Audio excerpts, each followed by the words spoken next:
Let's see, that working? Yeah, guess so. Yeah. You know what, folks? I don't know. I was going to try to do one throughout the weekend. Time just kind of got away from me. I gave up on it. Instead, doing it on a Sunday night, randomly. This is not going to go like my typical live streams where I go 3 to 5 hours. I'm limiting myself to about an hour-ish, hour and a half. And the reason why, also, hi everyone as you're starting to roll in, welcome. I have off, I took off from work tomorrow, and Tuesday, actually.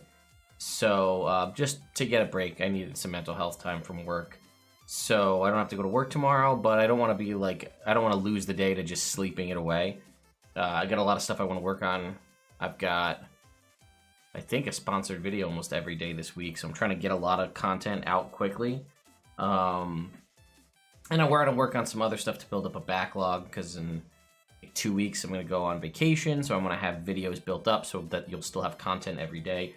Obviously, that doesn't deal with news videos, so I'll have to see if I can do that remotely from where I'm at.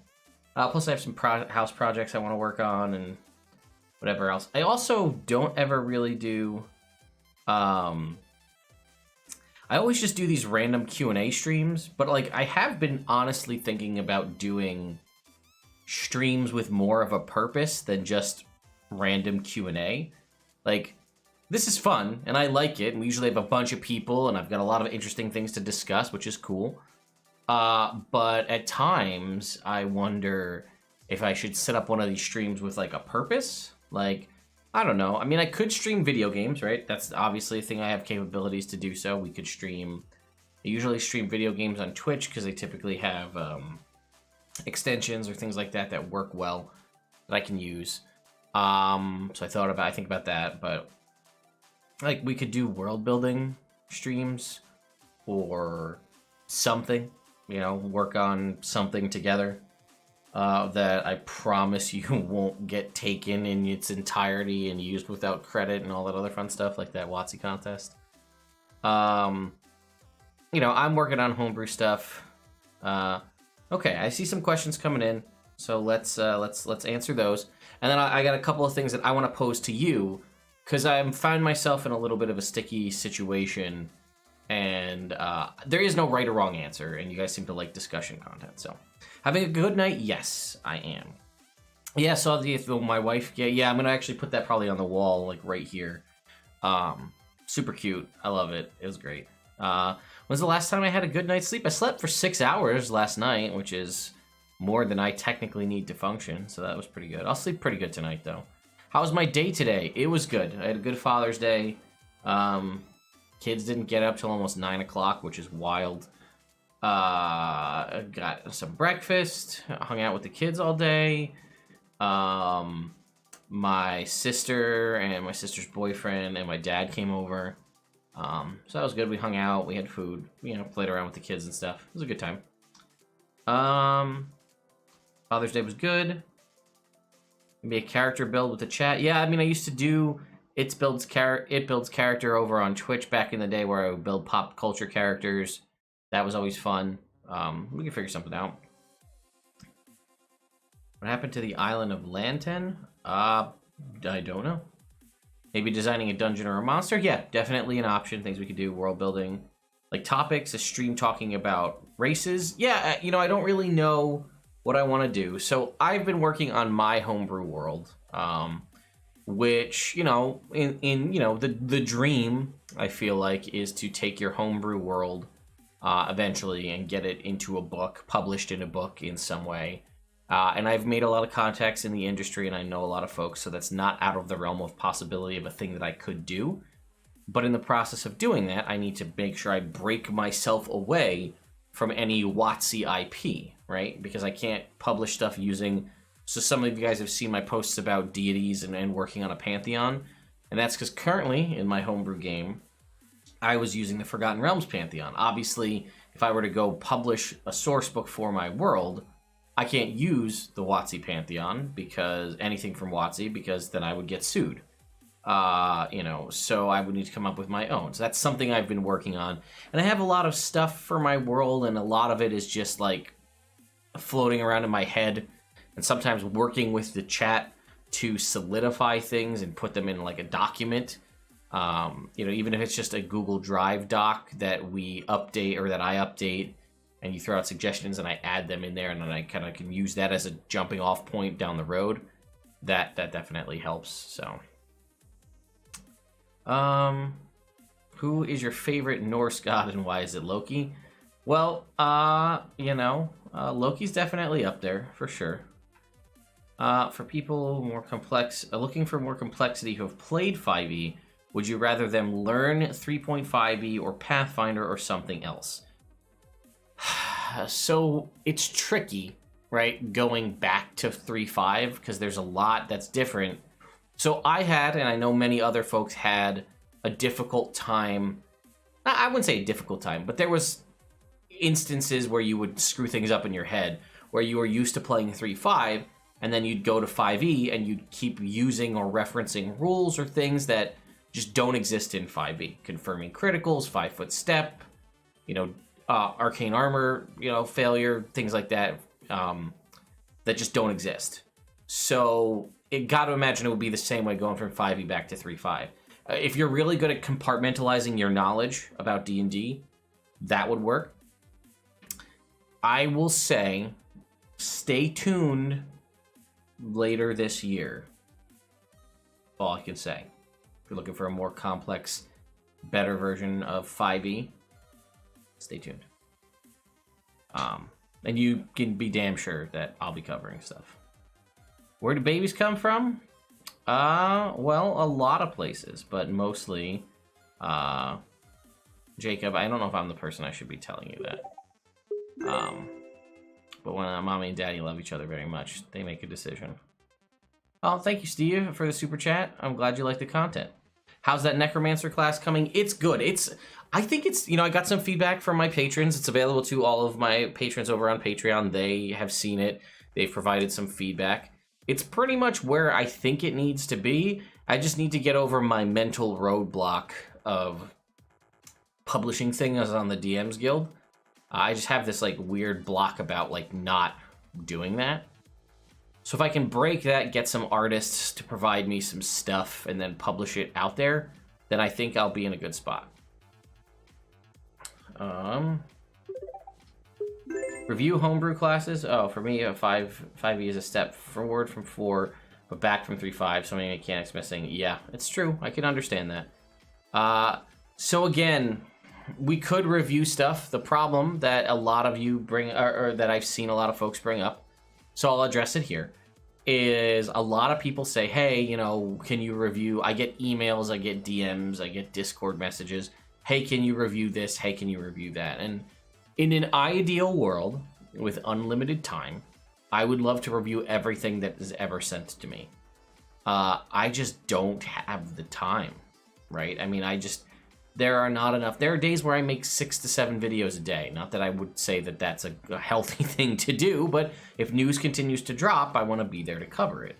So, between working a full-time job and being a parent and running the YouTube, and I say this, I've said this before, but, it's just hard to find time to do stuff outside of the scope of those.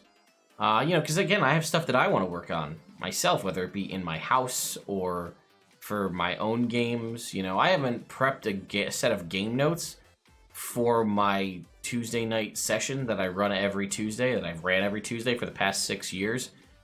Games for that. I haven't done notes in probably 6 months, pre-prepped. I just kind of wing it because I don't have the time to do the preparation. Can we have a stream talking about deities? Yeah, we definitely could do that. That could be a thing where you guys help me figure it out. How would you like a stream where you go over your deities? Yeah, I definitely would do that. At this point, I've been just discussing high concepts that you've all seen in the different posts there, and what kind of deity is a major deity versus a minor deity. And that is eventually going to come to a culmination in my homebrew world, because I have plans what I'm working towards that the party will eventually unveil. But I'm going to get to that in a second because there's some stuff I want to talk to you guys about. Should clone one T-Rex and raffle it off for charity? I mean, I don't have access to Tyrannosaurus Rex DNA, as does pretty much nobody. I think they did find some intact DNA. But what concepts do you think have a design space for homebrew classes?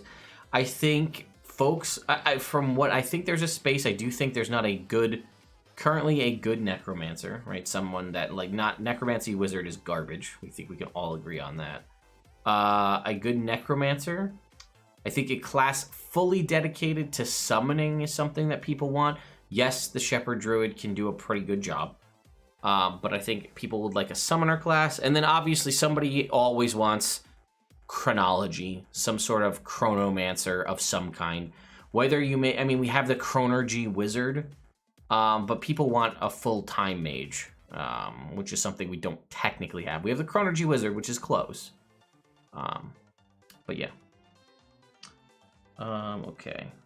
Oops, I skipped ahead here. Hang on. Jumping back. Okay. Scrolling through. Anyone else feel where, like, CR went out with wet fart? Oh, I don't know.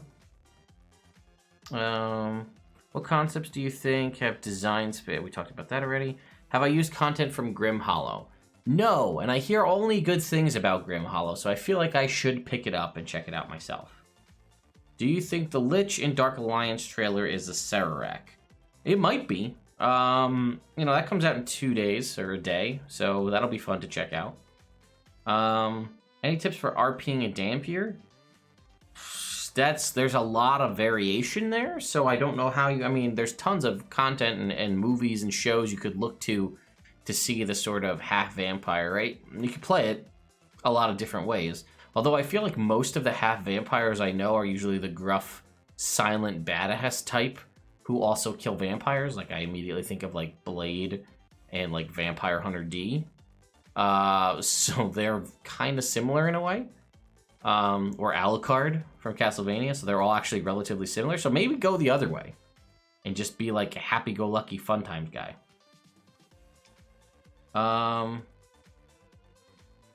Did you actually submit anything for the DM challenge? I did not. Should they just release a 5e advanced? They might, but I don't think they are. I think they're doing 6e. I'm pretty sure. In what order would you recommend in what order would you recommend players need after the PHB? So this is books after the player's handbook. For a player, I would say Xanathar's or I guess Tasha's and then Xanathar's, if you're gonna get that. If you're looking for races as a player, probably your best bet is Explorer's Guide to Wildmount, because it reprinted so many races, so that would be a really good race book for you to use. Are we going to get a Dark Alliance playthrough? I am definitely going to play it. Whether or not I stream it is entirely up in the air. Mostly because if I'm gonna stream it, I don't want to stream it by myself. So I know I have some friends who are getting a copy or getting copies, so I will check with them, and if I can get a team together of 4 players, then I will do that.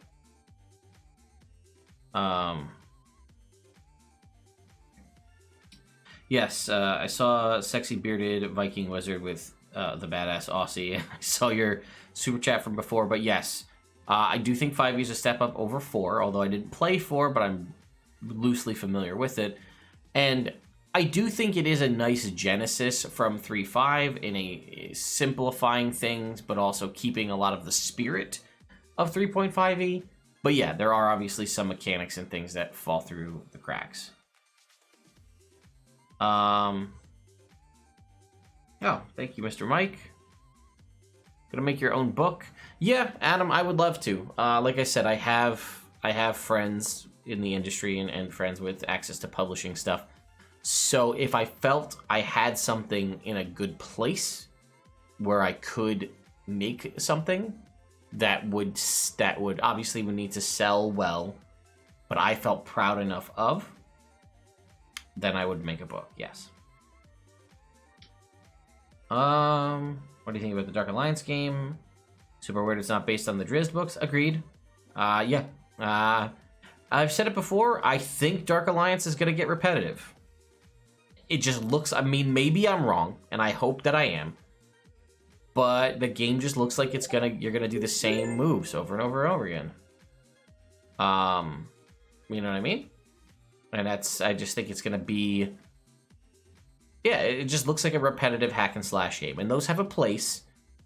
Do those have 20 hours worth of place? I don't know how long the game is supposed to be. So I don't know. I don't get the feeling that the level up system, at least from what I've seen, again, I could be pleasantly mistaken, but I don't get a feeling that the level up system and like the combo mechanics and stuff are going to be so deep and so enriching that as I level up and continue to play through this game, it's going to seem drastically different. What do you think about taking one level of Witherbloom on a martial character to get rolling heals and magic attacks? It's an interesting concept. I hadn't really looked into the Strixhaven classes with the purposes of multi-classing. I pretty much only looked at them as spellcaster versus spellcaster. What rule do you think people get wrong the most? Do you change / ignore it? Well, it depends. I feel like for the longest time, especially during campaign 1 of Critical Role, everybody thought that you could cast a bonus action spell as long as it wasn't 2nd level or higher. Though it was just a rule they used in campaign 1. A lot of people thought that was true. I mean, but potions as a bonus action is not a thing. But I say it's a very generally accepted rule that people seem to allow drinking of potions as a bonus action. I want to address that that's a question that comes up often in games that I run or that I play in, which is, again, a rarity, but people sit down and they say, like, that's usually one of the session 0 questions. Do you do potions as a bonus action or an action? And that's usually almost always a question. And I often wonder, I've always done potions as a bonus action because even the rules on what a free action in the player's handbook, it says as a free action, you can, take your cup and down your whole drink of like ale as a free action, as your object interaction. So I always thought it was interesting that you could drink an entire cup of ale for free every turn, but you couldn't drink a potion with less than an action. But I've been contemplating changing that in my homebrew game when the new season starts. I thought about it. I'm not 100% on board, but it does definitely change the game, right? If your players are used to bonus action potions all the time, and they go to action potions, like that's a decision. Do I want to blow my whole action for 2d4 plus 2? Sure, I could use my bonus action to do it if I don't have anything to do. That's kind of a nice throwaway thing for healing. But, yeah, I don't know. Expectation for the D&D movie? No, I don't have any. It's probably going to be bad.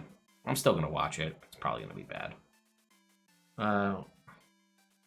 Created a satyr bard with pan flutes. One of my friends said, Mr. Numbnuts. One of my friends said, that's an offensive character.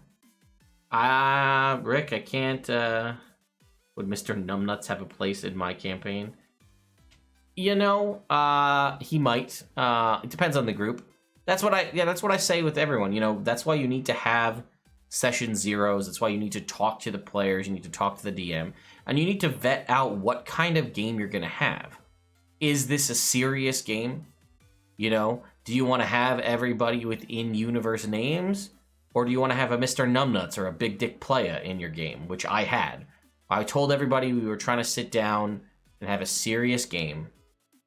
And everybody was going through their character names, which were all like in-universe good immersive names. And then one of my players said his character's name was Big Dick Playa, which later changed to Big Dick Pizza. I don't know. And then it's just like, okay, well, there goes that idea. Jack, I am going to Gen Con. So I will be there. I would love to hit 100,000 subscribers here on YouTube by Gen Con so we could find a way to throw a big celebration party somewhere at Gen Con, which would be cool. How would I handle a player who gets brain lock on their turn because they are too afraid of making a wrong choice and is really slowing down the game? That's tricky, because I do run into that. It's tricky, right? Because depending on the type of character, you might have a lot of options, a lot of things you can do. And if there's peer pressure at the table, which I absolutely have at mine, and I don't know how to break that, right? So I have one of the players at my table on Tuesday nights is my best friend, Sean. I've known Sean for 30 or more years at this point. I'm turning 35 in July. So I've known him almost my whole life.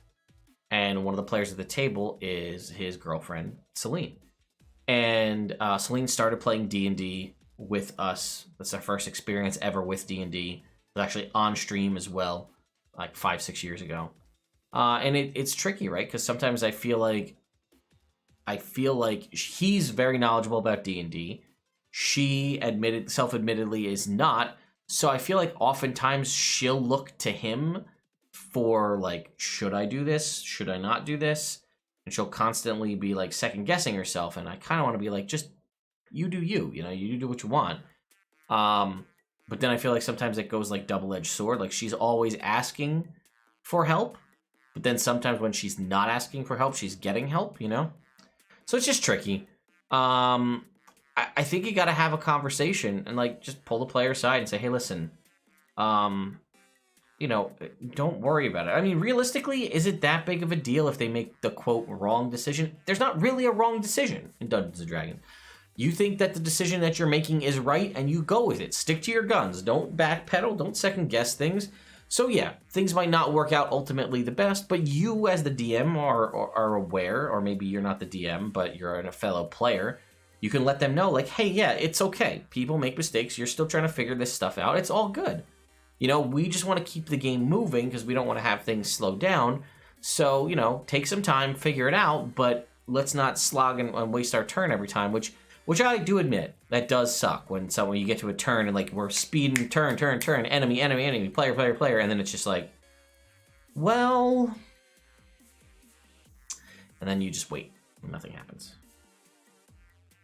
Why do sorcerer subclasses seem like they do so little compared to the other class subclasses? I mean, storm sorcery seems cool until you read it, and most of the abilities do nothing or almost nothing. Yeah, sorcerer is poorly designed, in my opinion. I think it was wizard got some love, warlock got some interesting stuff, and I feel like sorcerer was a thing that they it seemed like an afterthought. They kept it in the game because it was always in the game, and it didn't have anything super unique. They nerfed the spell list, they nerfed the spells known, and they gave them meta magic, but meta magic doesn't make up for the weakness of the class overall, in my opinion.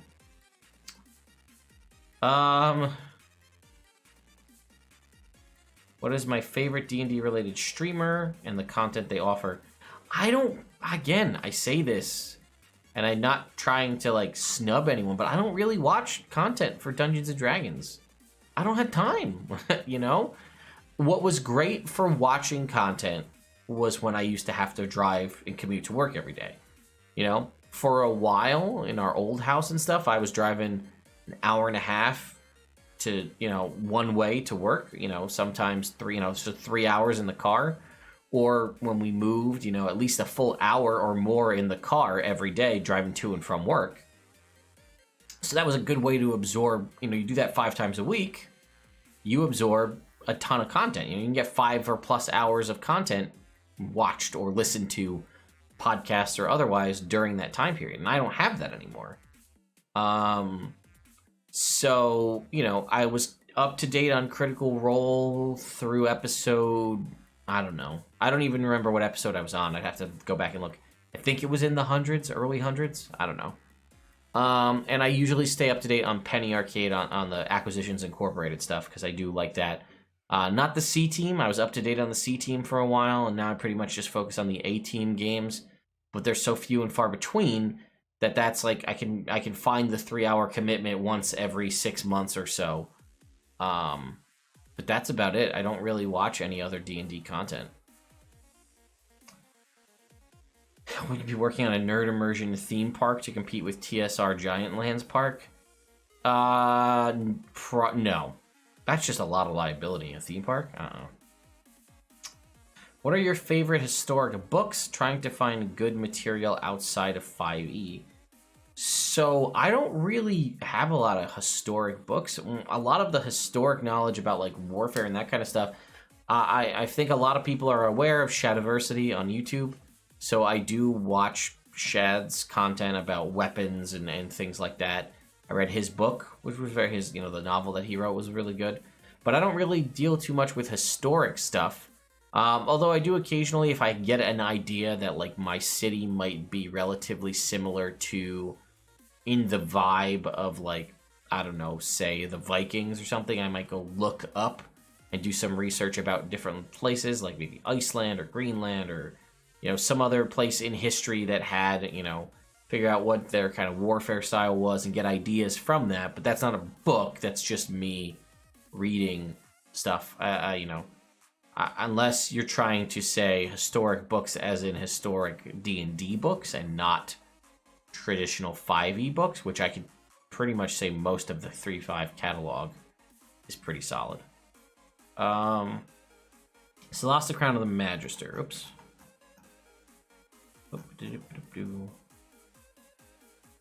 Yeah, let's scroll down. So lost the Crown of the Magister. It does surprise rounds really well. Have you played it? Yes, I actually did a review, I think, of lost the Crown of the Magister here on the channel. I like it a lot. It's very well done.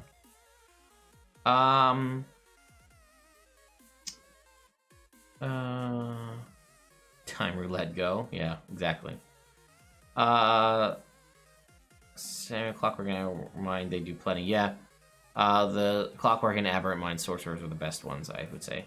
How about a Pit Fighter class? I think Pit Fighter is more of a background than a class. That's, I don't feel like a fighter is a fighter, you know what I mean? Or however, a barbarian. I feel like Pit Fighter is a roleplay background thing, less of a class-defining feature. The Father's Day art, yes, thank you. You did a video fixing the Arcane Archer. Would you change any of the changes you did to it? It seems like the new thing is proficiency bonus times rather than, intelligence modifier times, so that would be really the only change. Are there any weapon/armor mechanical homebrew materials that you have used that you are a big fan of? So, I've talked about, I have a couple of DM's Guild reviews. There are a couple of DM's Guild sources for that. Yesh's Guide to Making Things is good. Hammond's Harvesting Handbook, that's pretty good. Oh god, I'm blanking on the name of the armory one. I did a review on it. Oh god, what was it called? So like the Complete Armorer's Handbook or something like that. Oh, here it is. It is. I lost it. Come back. The Armorer's Handbook. Those are the 3 best ones that I've found. But yeah, I do try. That's something that's a future plan for my homebrew game.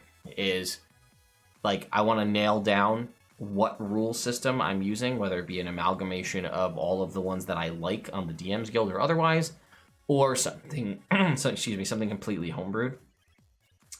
So, I wanted to establish these are the materials, the magical materials that exist in my world, or the like adamantine, mithril, do we have glass steel? Do we have ironwood? Do we have, I don't know, glamour weave or any of the other kind of funky, weird materials? Like, what's the list, and then what do they do? And build that out, and that's just a thing that's established that exists in my world, things like that. And then, yeah, definitely working on homebrew weapons. I'm working on basically gun blades as a thing that I want to have established in my world. Like Final Fantasy style gun blades. And I've had some ideas that I've been workshopping for a while. I just need to put them down on paper.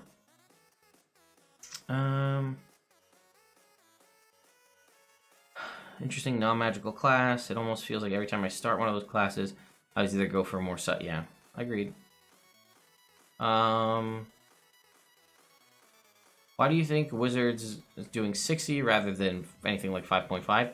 Because people that I have connections with, not directly related to Wizards, but people that are in the D&D RPG space whose opinions that I trust, multiple of them, completely separate of one another, have told me that they heard that Wizards is going to be doing a 6th edition in the next 2 to 6 years. Again, you can take that with a grain of salt.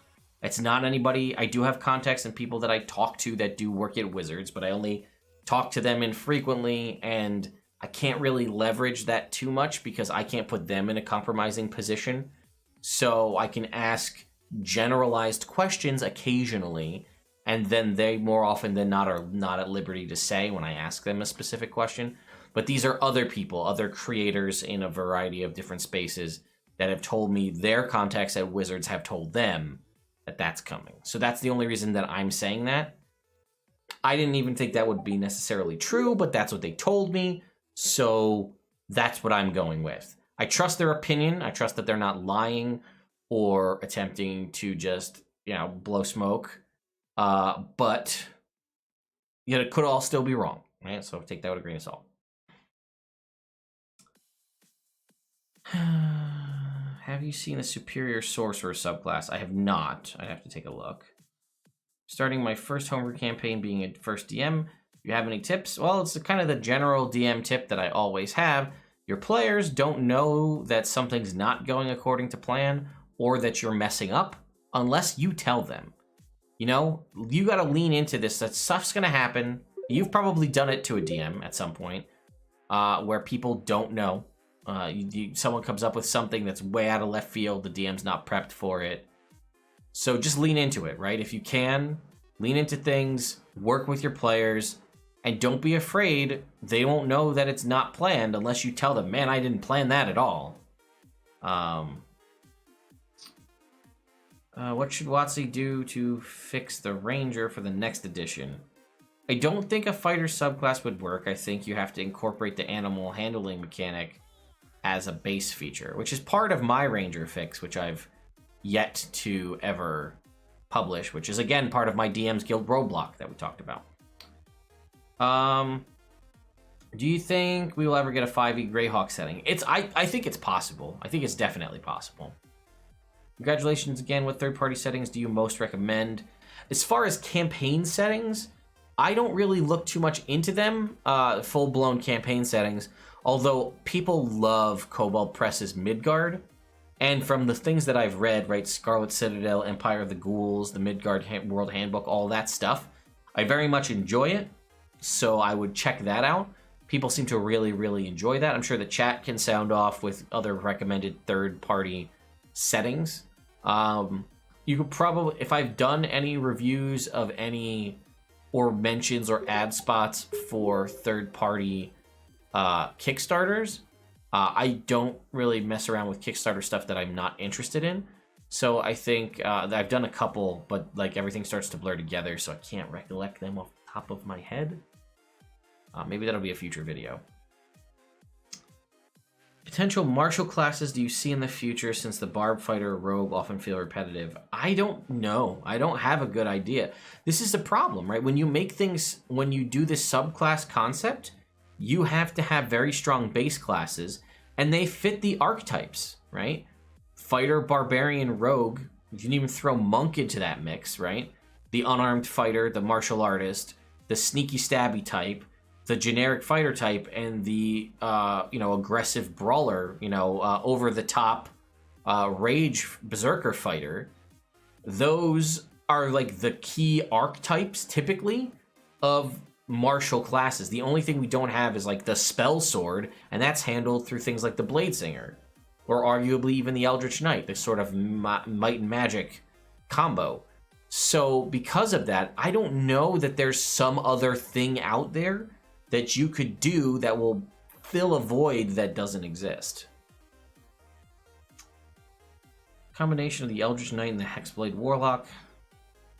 Do you think we're missing more interesting cursed items? I don't think there's a lot of cursed items at all. James Wren, can you explain that picture of Bruce Campbell and you in the background? Sure. Oh, God. 2012, I went to Philadelphia Comic-Con. I met Bruce Campbell, had him sign in this picture here.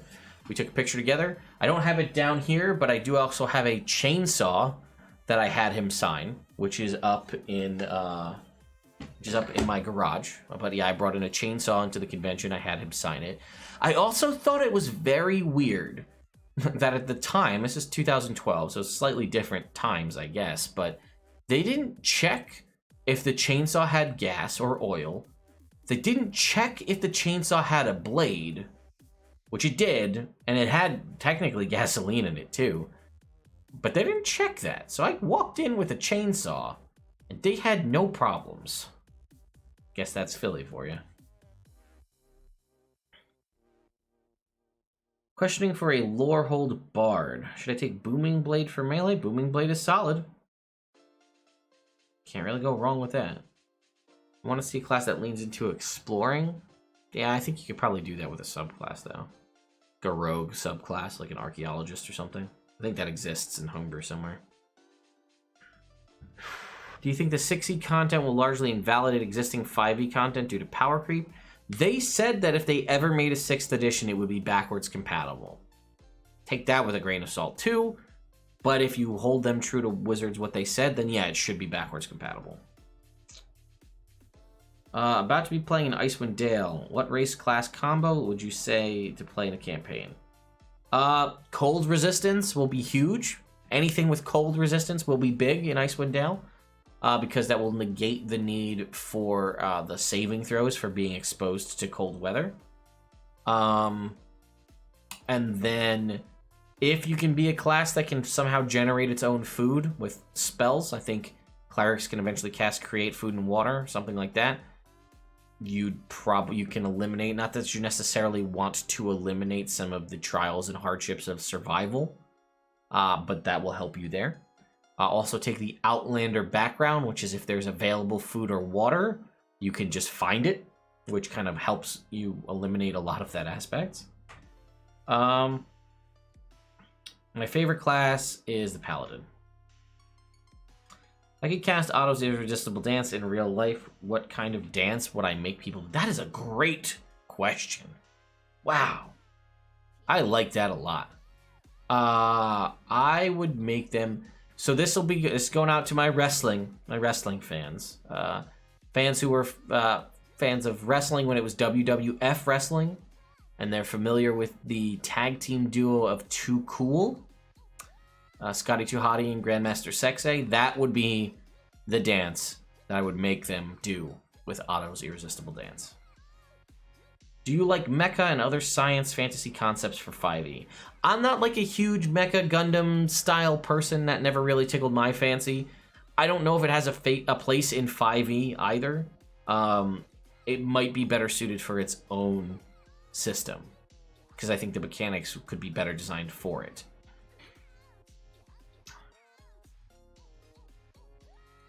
Yeah, no, I agree. Diablo, I agree completely about the concept of the loot system is important, right?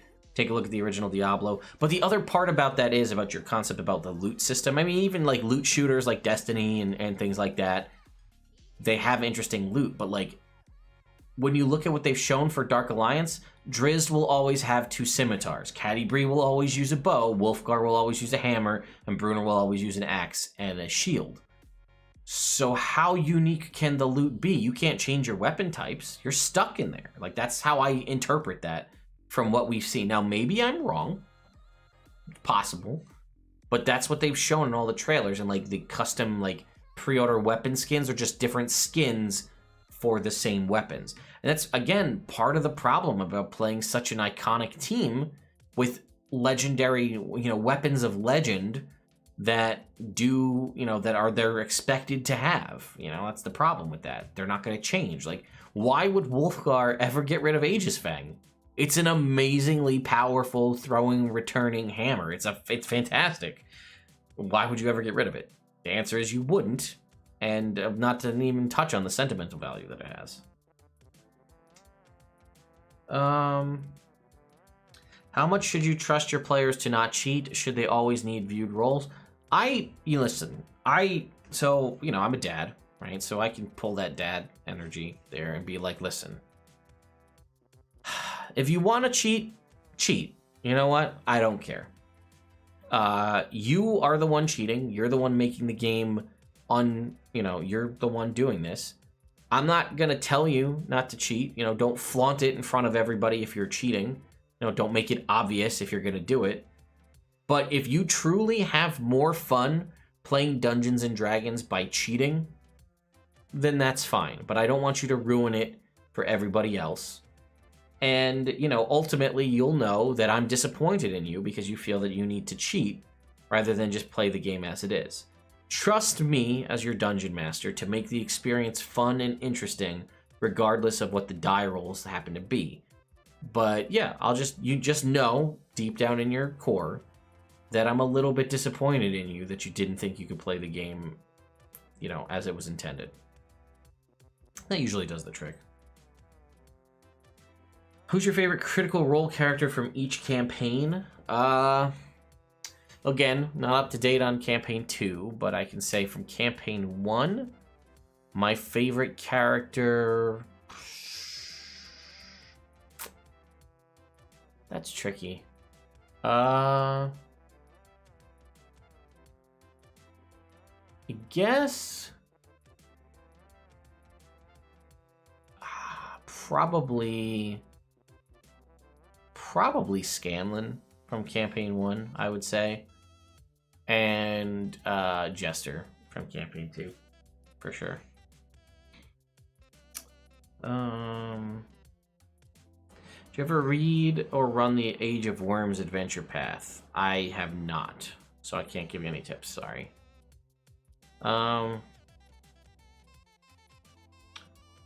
Let's see. When a 6th edition game comes out, do you think they should remove all stat adjustments? I don't think they should remove them, I just think they need to be intelligent on how they go about it.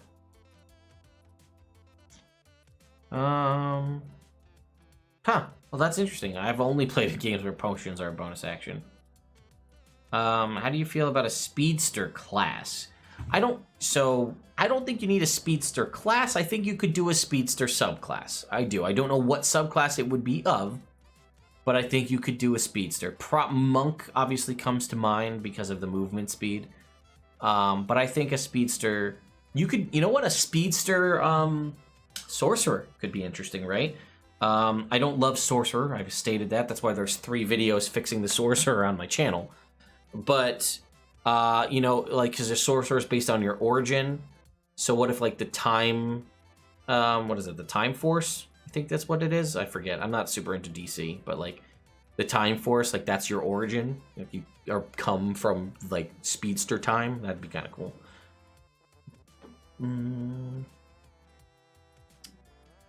Reason you can drink a cup of ale is a free action, but in a potion is a free spell cast. Would you allow casters? Yeah, no, I understand it. It's just it seems silly, first in my mind. Who says that the potions have a cork? No one states that. And the potion bottle, they don't actually state, the potion bottle could be what we all imagine a Zelda potion bottle to be, but a potion bottle could also be a vial this big. It's not proven or stated anywhere the size of the potion bottle, so you can play around with that if you want. Would I enjoy a homebrew rule where your race gives you 1 save proficiency and your class gives you another? Oh, I see. So you're saying you still get the standard 2.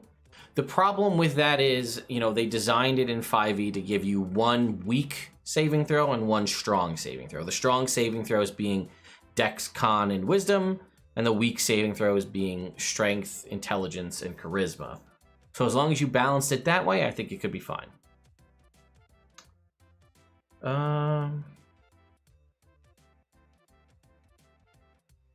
Character named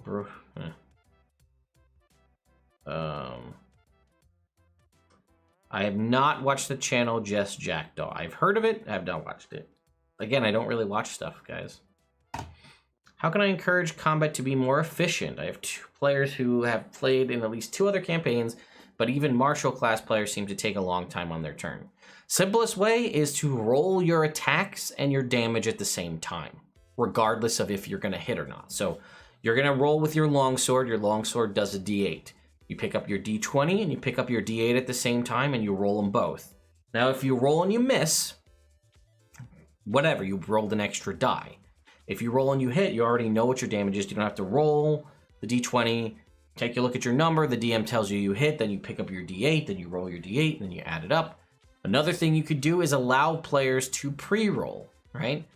If you're trying to speed things along, you can tell them, hey, listen, the monster's AC is 18, and then let your players pre-roll. That also relies on you trusting your players enough. So if you tell me we're going to pre-roll and I have 3 attacks, I will pick up 3 d20s. I will roll 3 d20s. You tell me the AC is 18.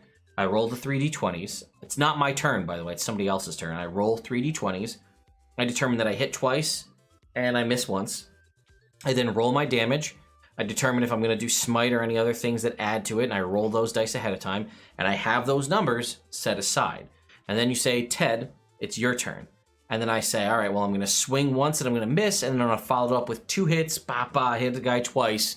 And I'm going to deal this amount of damage followed by this amount of damage respectively.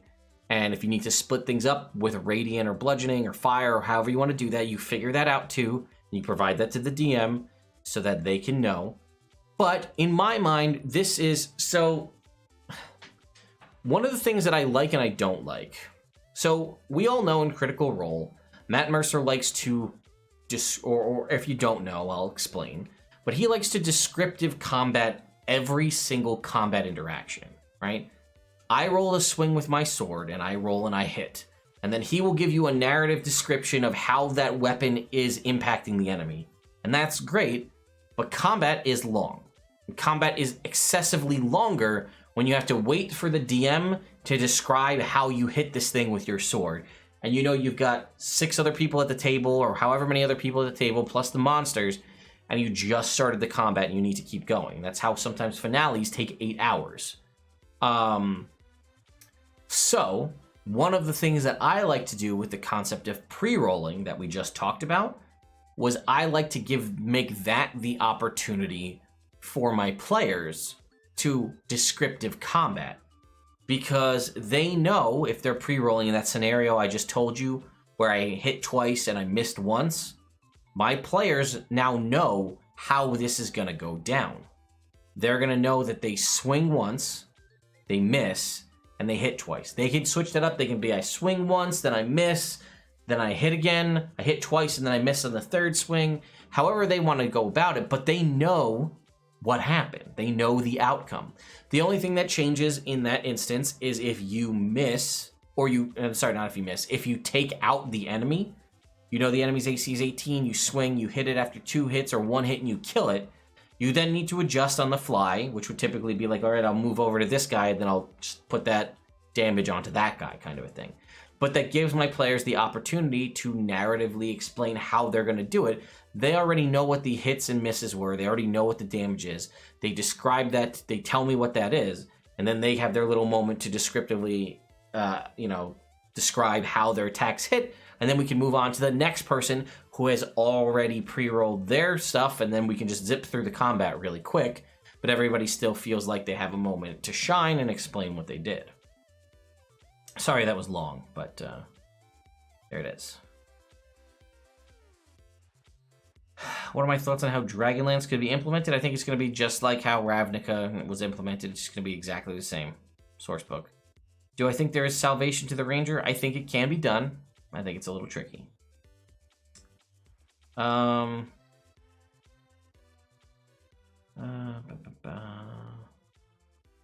and Warlock. Felix Supreme Sorcerer. Scrolling back up. Black Cat's main historical book. Has anyone been ended rightly in my games? No, but my players don't know what ending anyone rightly is. So it'll be a fun instance for me to incorporate that.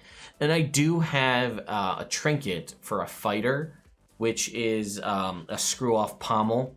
on the bottom of the sword so you can end someone rightly. Again, they're not going to have any idea what that is, but I think it would be fun to get in a duel and then end someone rightly.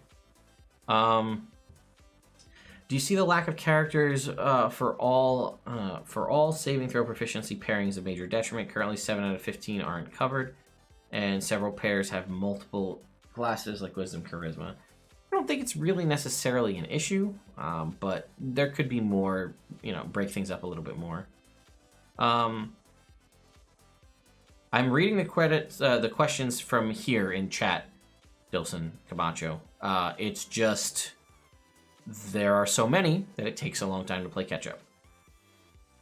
What are you looking forward to in the Feywild? The final versions of those races and maybe some new spells. Yeah, and by the way, folks, I know by the time you hear this, it's going to be a while. This is on YouTube's ultra low latency. So take that with a grain of salt. Do I think I'd ever do a top 10 homebrew spells? It's entirely possible. There are a lot of homebrew spells out there. It is hard to be able to find them all, or enough. Like, I know of a couple of sources of homebrew spells that I use, but then I'm going to be in that same situation where people are kind of, not necessarily criticizing me, but saying, like, all of my homebrew subclasses or homebrew class videos are from stuff from 2016 and 2017. It's like, yeah, that was the last time I had time to do that kind of research. How can I make a player background feature interesting / useful? Most of them seem to be you have X free in town. Yeah, backgrounds are tricky.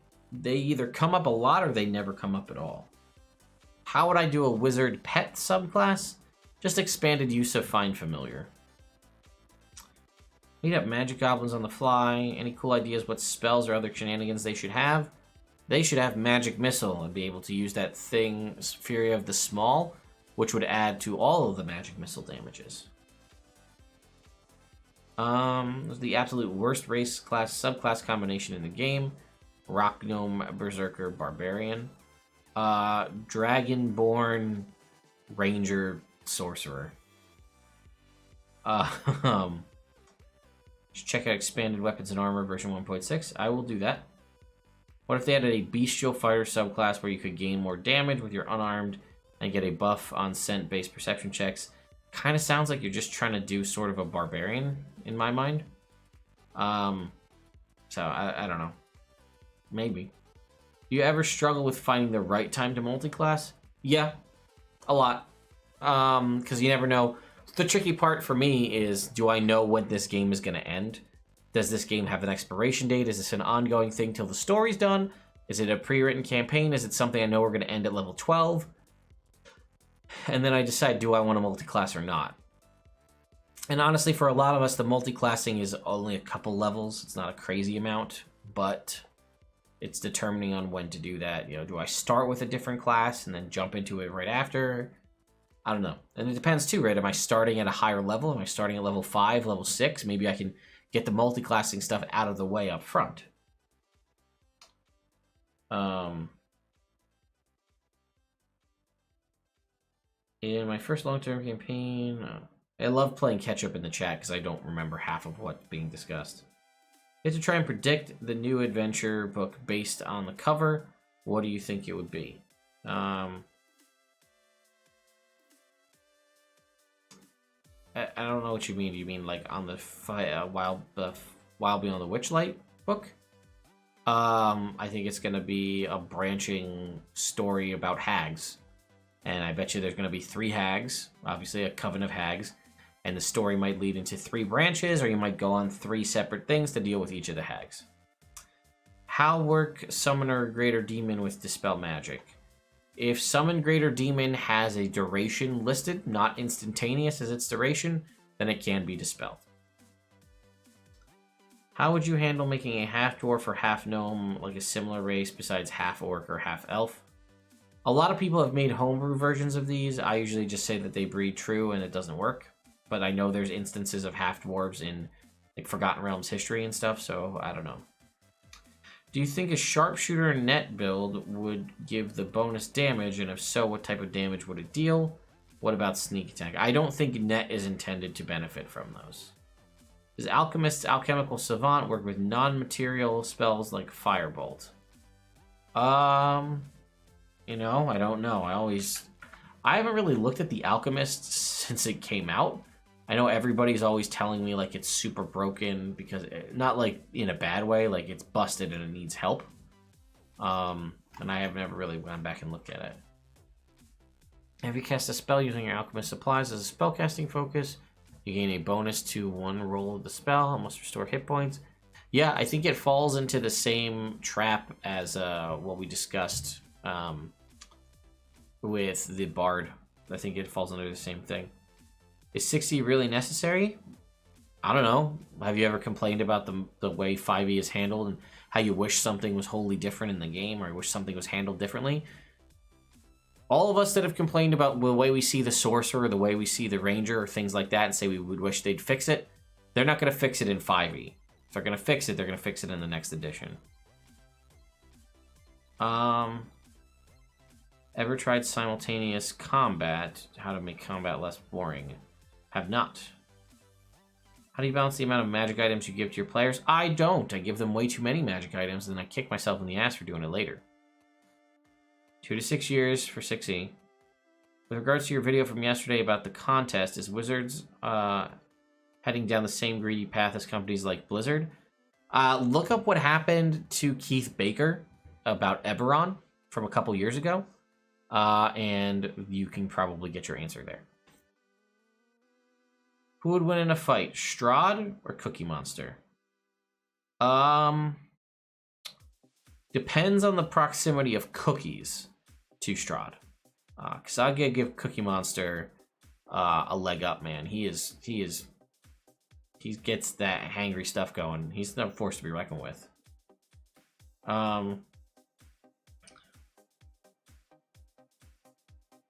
Do you think the 60 change will be enough to warrant a new edition and sacrifice the plethora of content? Well, again, if it's backwards compatible like they're saying it is, 60 shouldn't hurt it too much. I think a magical speedster class fits into D&D. I want to answer the speedster thing.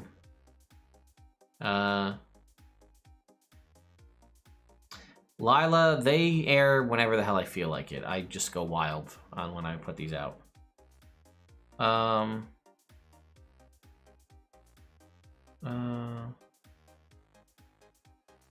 Have I ever played Fate Core? No. Keen for a Borderlands RPG?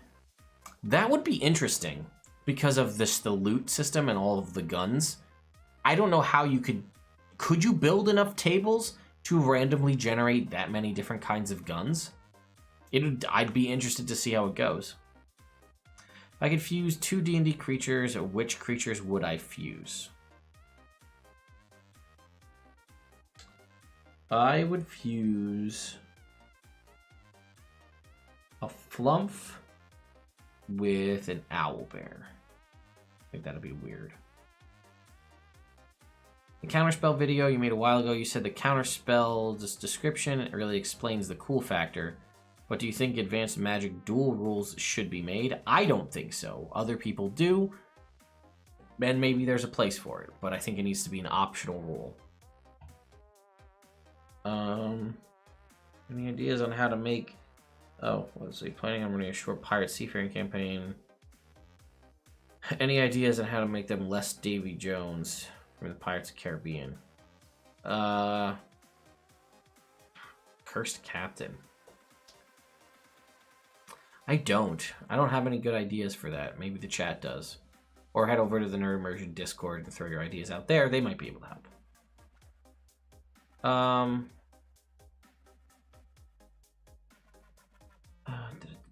Have you ever considered using some kind of fusion mechanics, like in Dragon Ball Z or Steven Universe? No, but I have toyed around with the idea of a hyperbolic time chamber. Concept where players could go somewhere else to train for a period of time to come back to have it be like a year later in the world. But they came back and like they're now a level higher or something, but the world has moved on a whole year, something like that. I'm running an adventure, Domains of Ravenloft setting, but not sure how to allow my players to travel through the mist. How would you transport a PC from one domain to another? there's like you can make a spell. You can make a scroll or like a medallion, a magic item, a compass, magic compass that lets you do it. That could be how you could get around it. Do I have any tips? Oh, issue as a DM. I feel like my sessions always run longer than I hope for. Do you have any tips for running smoother, faster sessions? Don't be afraid to cut it. You're the one in control. If you don't have stuff or you think things are starting to drag along, you can always speed stuff up. I learned a lot about speeding things along from playing in Adventure League games, because Adventure League games, you have a time slot. You sit down to play a game for 2 hours. You have to get to the end of the adventure in the 2 hours. You have to make concessions where possible, cut content, just explain things, or just zip through stuff or throw out encounters altogether. Or if it's a homebrew thing and people have to leave, or, you're playing something at home or at a shop, and people gotta go, you have to be willing to just be like, you know what, why don't we just cut it here for tonight, and we'll save this next thing for next week. Can you choose anyone other than Scanlan, though? I thought about choosing Grog. What's your opinion on the help action? Do make changes to it in your games? I leave the help action as it is. In my mind, it only really seems to come up with familiars. Speed Force, thank you, that's what it's called. I'd like to DM. Unfortunately, I won't have the chance with people I play with in person, and I'm not sure I'm going to D online is the best start. I want to learn, but feel like a forever player. What do I suggest? Why couldn't you do it with people and you play with in person? They wouldn't be willing to let you try to DM a session? That seems a little wonky. Your DM wouldn't want to relinquish the reins for like a one-shot or something? I think that, as long as you're running something and folks, like, even if it's just a one-shot not tied to the main campaign, but just something to get a little bit of a break, give the DM a little, like, a week off, I feel like most DMs and most players would be more than willing to let you try to get your feet wet without, any long-term commitment. Do you foresee WotC rebooting Star Frontiers at all, or do you think there's no place for it? I don't think so, but I could be wrong.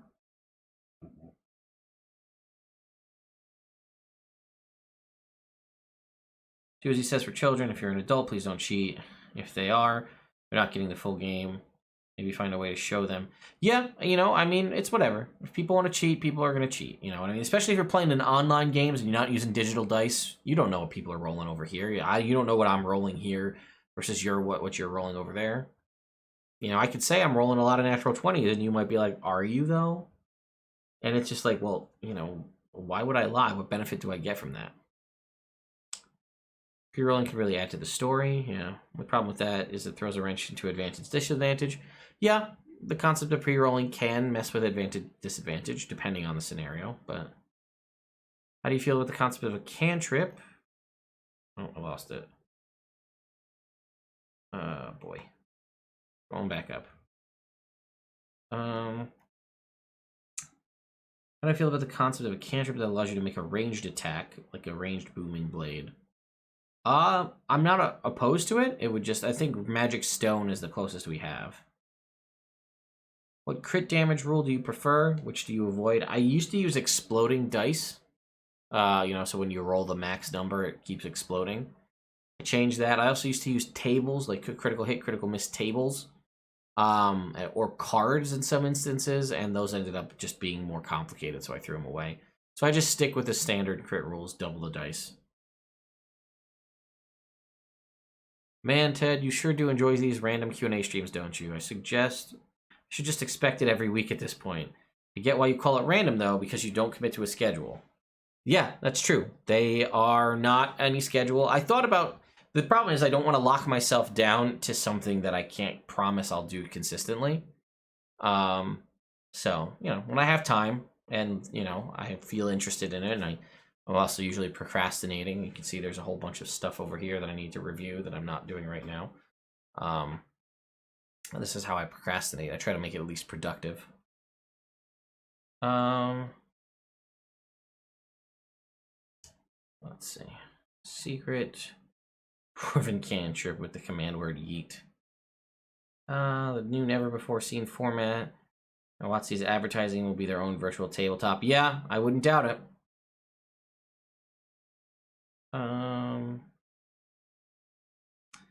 Harris H, just hanging out, chatting. I think Rangers should be completely martial class. You could. I think there's a presence and a need and a hole for another half caster that's not a paladin. So I think you could make alternative rules to make them spell less, but you have to give them something. And they actually did that. There was an Unearthed Arcana way back in the day that had a spell list ranger. They were able to make salves and healing salves instead of healing, and they had a means of summoning animals. It's a whole thing. You should go check it out. Is Jeremy Crawford too OP? He's something. Would you rule that bugbears can ride large mounts like horses or wargs? Or no, I think they could. Bugbears are still medium-sized creatures. Do you have any recommended campaigns for new players? For new players? I'd have to look. I don't have anything specifically for new players that I can think of. Okay, have you ever played / owned a world's largest dungeon? No. Greetings from Germany. What do I think about the implementation of more and more Magic the Gathering crossovers? I think it's Wizards' solid business sense to do that, right? You're gonna get cross-pollination in some aspect, right? Magic players playing Dungeons and Dragons players playing Magic. They're not gonna stop. It's gonna be a continuing thing. I think they'll likely be integrated totally from the start with 6th edition. Like, that's just established that those are planes that exist, the planes of Magic the Gathering, because it's just profitable for them. So, I'd like to see other crossovers. Yes, I'd like to see other classic campaign settings coming back. I'm very curious to see what 2022 is going to bring us, because it sounds like that's what we're going to get. Do you think a healing cantrip could work if you had to hit their AC? I think a healing cantrip could work if you sacrificed your own hit dice for it. My characters want to try and destroy discrimination. How would you do something like that in a world with elves and immortals? Oh boy, that's hard to do. A wish spell? Some sort of high-level divine favor, maybe? How do you put an intimidating soldier in your campaign? Someone that the player thinks twice before messing with them? You know, I did that, and it was kind of unintentional. I had a paladin in my homebrew, my original homebrew setting, and the party was just, he was a paladin / war cleric, and he was a badass, and he was very gruff, and he kind of sounded like Batman. He had full plate armor, long sword, great sword, and everything. And one of the players really just pissed him off. Was trying to steal stuff. They were in a snooty, uptight village, and he didn't like that the people at the front desk were like, this dude is a Gith monk. He doesn't wear shoes. He's all grody, and he's a Gith. And he was just like, I want to stay at your fancy hotel. And they're like, we don't think you can afford it.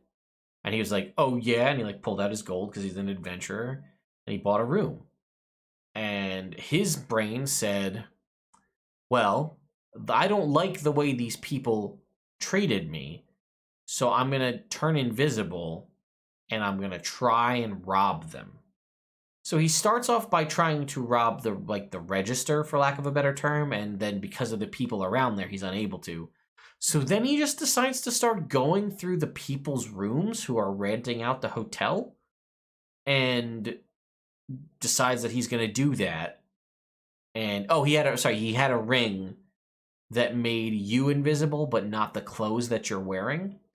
So he stripped down naked and put the ring on so that he could be invisible. Although the ring was not invisible, so it would just be like a floating ring. So then he decided, because he couldn't rob the place, he was going to rob the people that were staying at the hotel. And eventually he went into the room of this cleric paladin who was a hyper vigilant guy, saw that there was something that opened the door, and he had a backstory where his party members previously were killed by an invisible stalker, so he hates invisible things. So he just chased them down and was chasing him down the hallway, trying to beat him. He overhand threw the greatsword at him, and it just really messed him up. and he set an ambush for him when he came back, and yeah, he took him into custody and took him to jail. And the party just was like, dude's a badass, but we're not going to mess with him. He didn't do anything wrong. So I think some of it, can come from how you describe the character physically. Some of it can also come from what the abilities they're able to do or they can show off that they can do. Also, if other like seemingly powerful NPCs don't want to mess with them, that might be an indication as well. What are my thoughts on Conjure Animal? I'm playing with mob tactics, but I think making a mob with 352 HP with a 5th level spell seems OP. Yeah, I haven't really messed with mob tactics. Conjure Animals is interesting because you have that whole, like, the DM picks the monster thing, not like you don't get to pick it.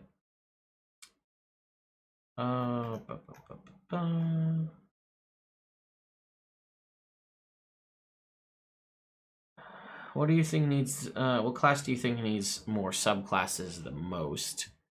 I feel like Monk and Sorcerer off the top of my head. What do I think of the new UA subclasses? I think they're fine. I think it's an interesting concept. We just need to port it to martial classes as well. If not these ones, other ones. Oh. Really want to make something that feels balanced. I feel like a D4 to a D8 bonus damage die that scales similar to Green Flame Blade. For an effect, I haven't thought of anything. Could simply have a lightning effect where your creature within 10-foot line of your angle takes damage. It's not bad. What do you think? What do you find that you tailor your homebrew rules that you are used based on whether or not? I don't really change my rules based on in-person versus virtual tabletop. I still pretty much primarily do theater of the mind. And I try to come up with rules just so I can keep my head wrapped around what I'm going to do. I try to keep the same set of rules for both. Would I ever do one of these on one topic? Yes, we actually started this off by saying that like we might start not having these be random Q&As, but have them be a thing with a theme, whether it be world building or what have you. Thank you, Fire Magus. A frost theme one could just slow enemies down. I suppose I could do a one shot down the road. Code would really throw off their timetable, yeah. Do you think Feinstein is balanced? Paladin is already a pretty strong class. Yeah, it depends on how your DM runs Feinsteed. But yeah, I don't think it's out of place. Usually they have decently minimal HP, so you can take a Feinsteed out pretty quickly. What's the time over there? As of me telling you this right now, it is 2:47 a.m. Hi, I remember you mentioning that you don't make much lore content because you like to leave that to other creators. Yeah, the creators that I leave the lore content to would be Jordan with the silent PH in the middle, so JORPHDAN, AJ Pickett, and Mr. Rex. Those are the 3 lore folks. Although Forgotten Realms History, I think it is another good one as well. I can't roll dice online or just don't trust the RNG or whatever die. I'm prepared to turn on my webcam facing down. Yeah, you can if that's, I don't feel like like I said, people do what you want. Personally, I think Tasha's Ranger is perfectly fine. Racism in D&D. How do you do it right? That's a tricky topic. I'm gonna say you should try to avoid racism in all of your games. Just, I get it. Fantasy races and stuff like that, and we think about things like Tolkien where you have dwarves versus elves and the goodly races versus the evil races, but it depends on the game you're running too, right? If you're playing in an established world where that's a thing, you got to consider that, or make up your own homebrew world where that's not a thing. Maybe you deal more with civil wars, right, where it's different types of, and that's a way you can kind of, if you want to still have like feuding clans or things like that, where it's, it's a group of goblins versus another group of goblins, and they just don't like each other for a reason. My homebrew world, I have kobolds that basically are fighting each other. I have swolebolds, which are the big, strong, kind of burly kobolds, versus the regular kobolds, which are the more intelligent kind, and they're constantly fighting over a bridge that spans through their territory, and nobody knows why. I also don't know why, which is something I would like to figure out at some point in case my players ever try to figure out what that is. They would know why they're fighting over this bridge that spans the body of water between the 2 areas, but I don't know. And I haven't had to come up with it yet, so Let's see. Is there a mechanic? Oops. Did I lose it? Yeah, I did. Is there a mechanic? Where was that comment?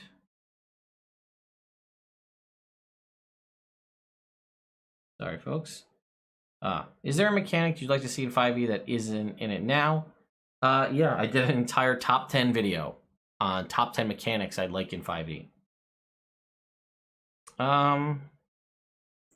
In your opinion, as a DM, should Centaur players be allowed to be mounted? I'm going to say no. It just doesn't make a lot of sense to me. Did you see the new Dungeons and Dragons GameStop stuff? I haven't seen anything new, but I did see they have some stuff. Maybe I'll go check out GameStop right now. We'll go look up Dungeons and Dragons. I have the 2 swords on the wall. So let's see. Let's type in Dungeons and Dragons at GameStop. See what we can come up with. I see some mugs. I see some pins. I see a Strahd Funko Pop. Oh, okay, there's some stuff. All right, we might be looking at this together, folks. Hang on.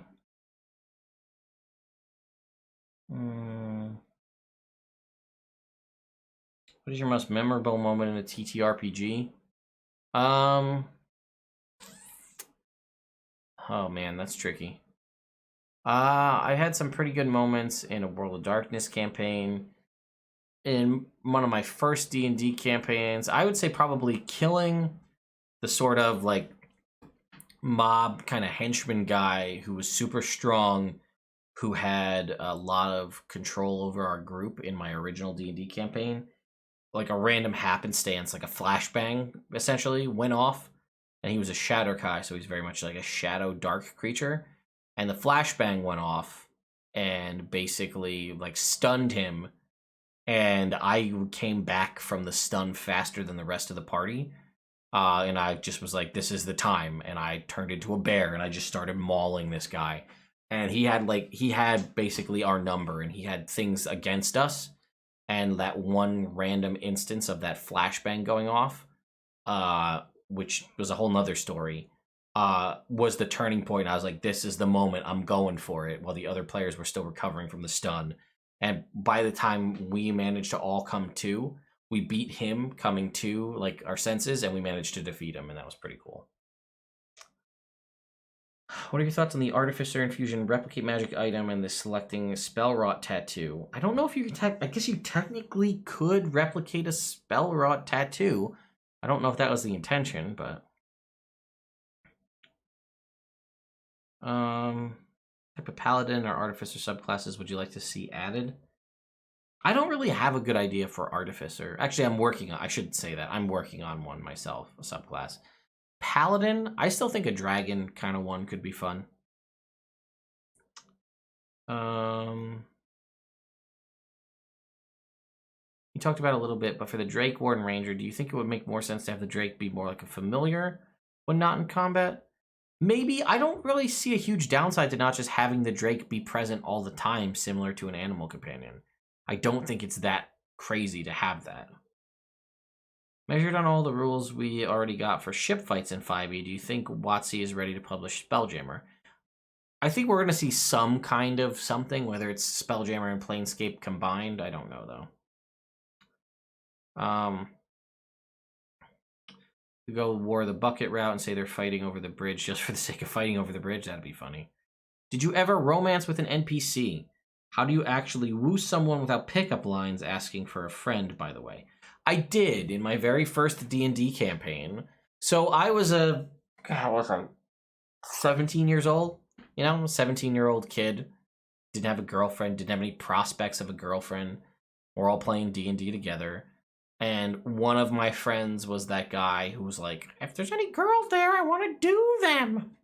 He was that guy. And we were just a group of all guys, was playing. And he would do that every time we went to like a tavern in every town.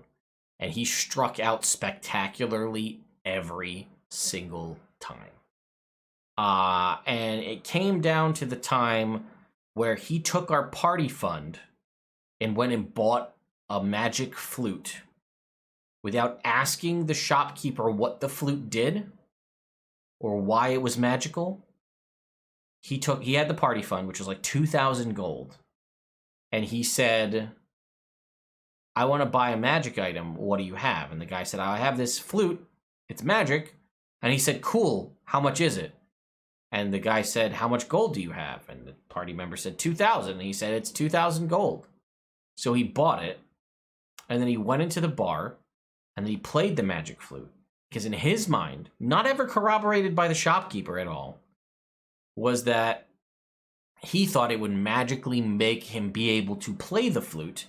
And therefore he could use it to attempt to woo the ladies.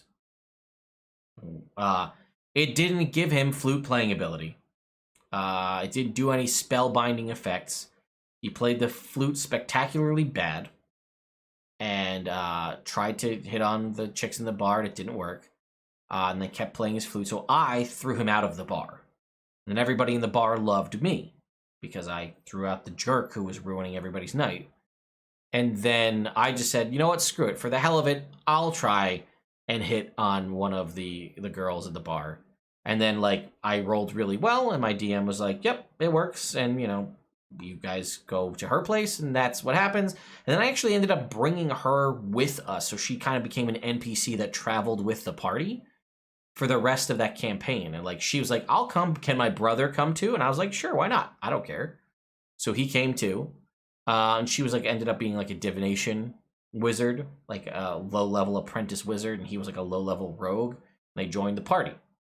Long story short, too, by the way, the flute was a flute that gave you a +3 bonus to not be afraid of trees, or +6 bonus to not be afraid of trees. But the kicker was, it now made you afraid of trees, and you needed to play the flute to help you aid in your checks to not be afraid of trees. And he spent our entire party fund on that. So that's my story about romancing an NPC.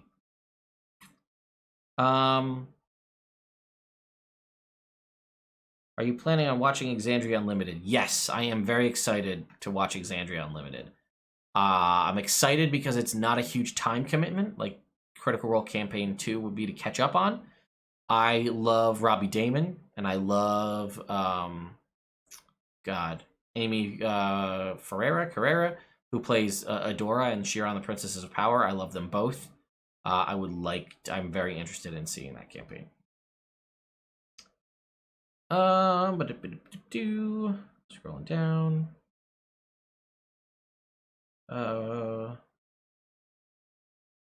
Find Familiar and Find Greater Steed did cancel each other? Because I would love a bard. Yeah, there is no. Find Familiar and Find Greater Steed should both work at the same time. Find Steed and Find Greater Steed don't work at the same time.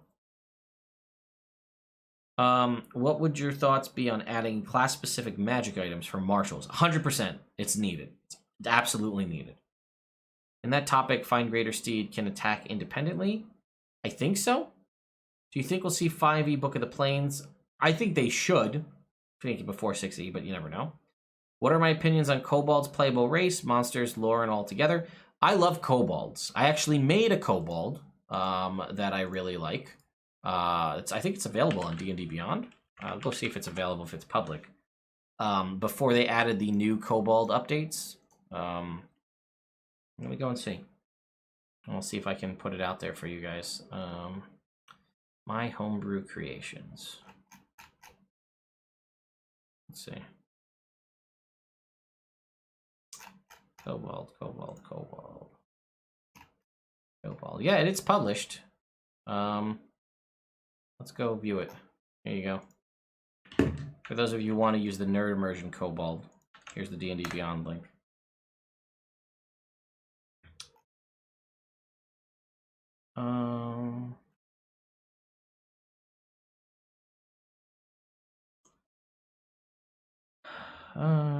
Nightblade is always at the tavern. Yeah, I know.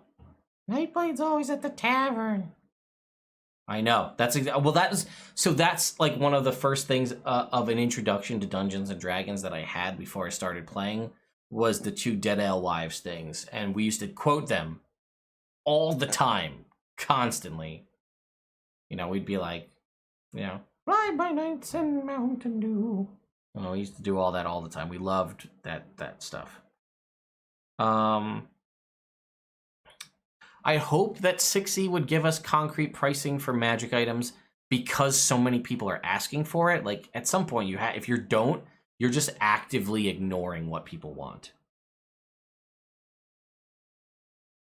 Just to say, well done, Flute DM, clap, clap. Yeah, he's awesome. I miss him so much. My first DM, he was a blast. He actually, I've mentioned that World of Darkness campaign that I played in that I absolutely loved. He also ran that one, too. Curious my opinion of a sea song / siren college of the bard. I think it could be very cool. You'd have to separate it out from like the College of Glamour has some bits of that. I assume this would be more of like a spellbinding and chanting style.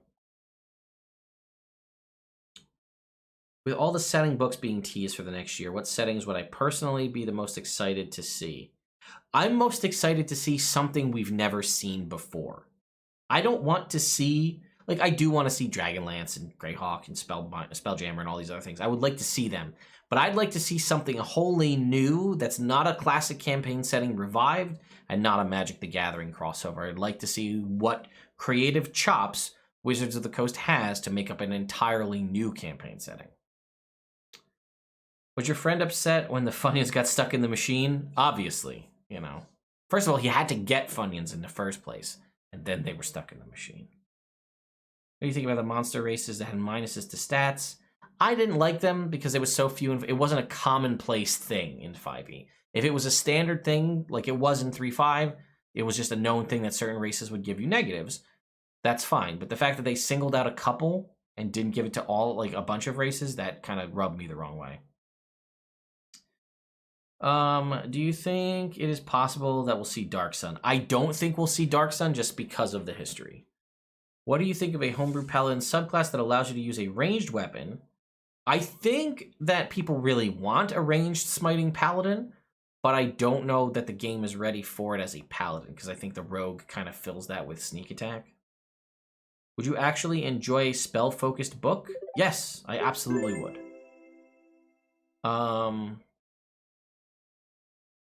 Yeah, a spell book would be huge. Just like a magic item book would be huge. Oath of Patience would be a cool subclass. Do you think racial feats will come back? Yeah, I think every race should have their own racial feats. I mean, I realize that there's some that... But, like, I'd also be fine with lineage feats, too, right? Like, give me a Dampier feat that lets me do other cool things as a Dampier, or a Hexborn, or whatever the hell they are. That'd be cool, too. It's just content. We want content, and we want options. How can monsters use skills such as Persuasion or Deception against the PCs without hampering player agency? It's contested checks, right? That's the thing in the player's handbook. For the most part, monsters don't ever need skills at all, but there's a section in the player's handbook that talks about contested checks, and that's pretty much where you'd have to use them. Planescape and Spelljammer mashed together seems okay. I know it's going to piss people off, but that's the way I see them doing it. Just stopping by. Oh, thank you, Chandler. I appreciate it. If you could choose the next book WotC released, what would it be? It would be an equipment. It would be a magic item compendium mixed with arms and equipment guide. It would provide us rules for crafting magic items, buying and selling them, and just a butt ton of them, but for all classes. Why is there no... I don't think there's any... Is there any monk-specific classes? I don't think there is. Or magic item? I don't think there's a single monk-specific magic item. Why? Favorite kind of ice cream? I'm boring, guys. I like vanilla ice cream with rainbow sprinkles. That's my go-to. Since bards can take spells from any spell list, would that include paladin? Yep, it does. Absolutely, it does. What if they add more class features? I mean, people enjoyed them. Yeah, more alternative class features could be good. Have you heard of the contingency trick for wizards? I've heard a lot of contingency tricks for wizards, so I don't know which one you're referencing. If you could add a whole new class, what would it be? A necromancer. You know what? Well, why don't we go, folks? Try pumpkin ice cream or something. I mean, I could. I like pumpkin stuff. I'm a fan of that.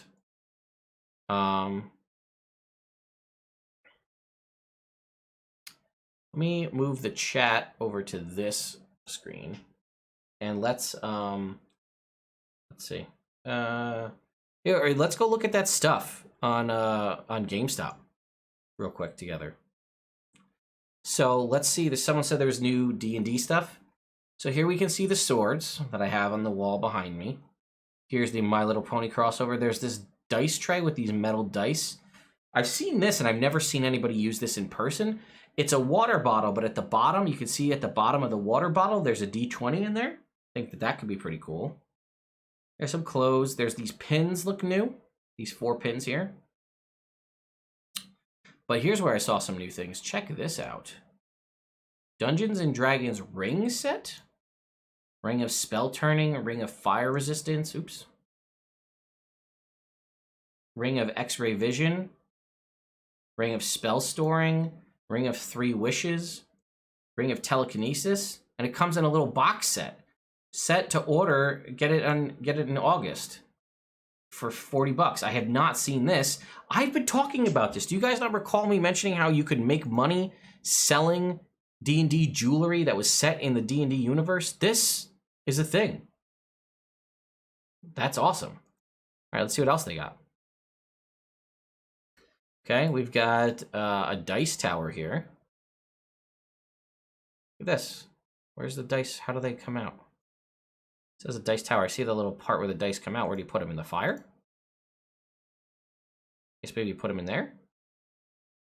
I don't know. All right. What else we got? Okay, here's the statues. We've seen these before. The Drizzt and Catti-brie statues. Okay. Character folios. All right, that's nothing new. We have, the D&D cartoon character models. Yeah, here's Diana. Some socks. Presto and Bobby. All right, so I guess that's it, really. It's just a couple of things. But either way, that was some cool stuff I hadn't seen before. I might buy these rings. Like, legitimately, because that's really cool, those set of rings. You want to do, like, cosplay, too? You could do that. That's pretty sweet. I don't know if I love the dice tower, but it does look like it lights up, and that should be out this week. So, and I guess the Catti-brie statue doesn't come out till August. The Drizzt one is out right now. Yeah. Anyway. All right.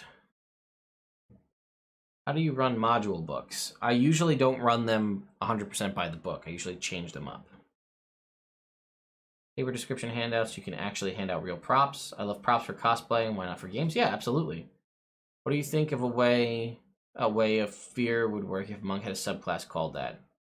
I mean, obviously you'd have to be instilling fear with like punches. I'm not sure how that would work. Maybe like a sort of like a pressure point kind of thing. What do you think of the idea of a Chaos Domain cleric for bad guys? No, kind of overlaps with Trickster. No, I think it's good. I'm down for a Chaos Domain. Since the Strixhaven colleges are all named after special dragons from Magic, do you think the Draconic Lineages UA will be printed in Strixhaven? I do not. I think that might be in the secret book in October. Yes, Holy Symbols would make so much money. It's just throwing away money to not make Holy Symbols. That anybody who plays a character that uses a Holy Symbol. Because it's not just clerics and paladins, right? Other characters sometimes use Holy Symbols, right? I would absolutely buy multiple Holy Symbols. I'd buy a Holy Symbol of Tymora. I'd buy one of Mieliki. I might even buy some other ones, too. Meta Nerd's mascot race was wondering if you could check it out. I could try, but I can't promise I'll have the time to do so. Is there no merch without rainbow colors? I didn't see much there, but... Oh, you mean for my merch? Yeah, there's plenty of merch without rainbow colors. You can also use the coupon code PRIDE to get 30% off your order for this month here on the Nerd Immersion merch store. Yeah, spellcasting focuses would be good. That would be something that could do well. I would say, you know, like a necklace of prayer beads I would buy. The rings make a lot of sense. I'm on board for that. You could do other props other than like Twinkle and Icing Death. People would buy like a Dwarven Thrower, or if you could do a cool Flame Blade, that'd be hard to make it look good. These would kind of be like a lightsaber, honestly, but that would be something people would buy. Helmets, right? A helmet of teleportation, things like that. People would buy those. Could even maybe do bracers. I don't know if bracers would sell as well, but wands, yeah, wands would be good. People would buy wands of fireball, wands of magic missile. Definitely, people will go out and buy the entire set of Harry Potter wands just to have them in their house or to have them in their collection. If you could buy the different wands or D&D spells, people would absolutely do that. And that would make great if you were doing cosplay and you wanted to have that. That would go over very well. Circlet of Blasting. Yeah, totally. What do we got? You ever think they will make player characters that are able to be large size? I don't think they're going to, but I don't really see what the issue is with not allowing it. What are your thoughts on being able to augment spells when you upcast them, like artificially raising spell save DC?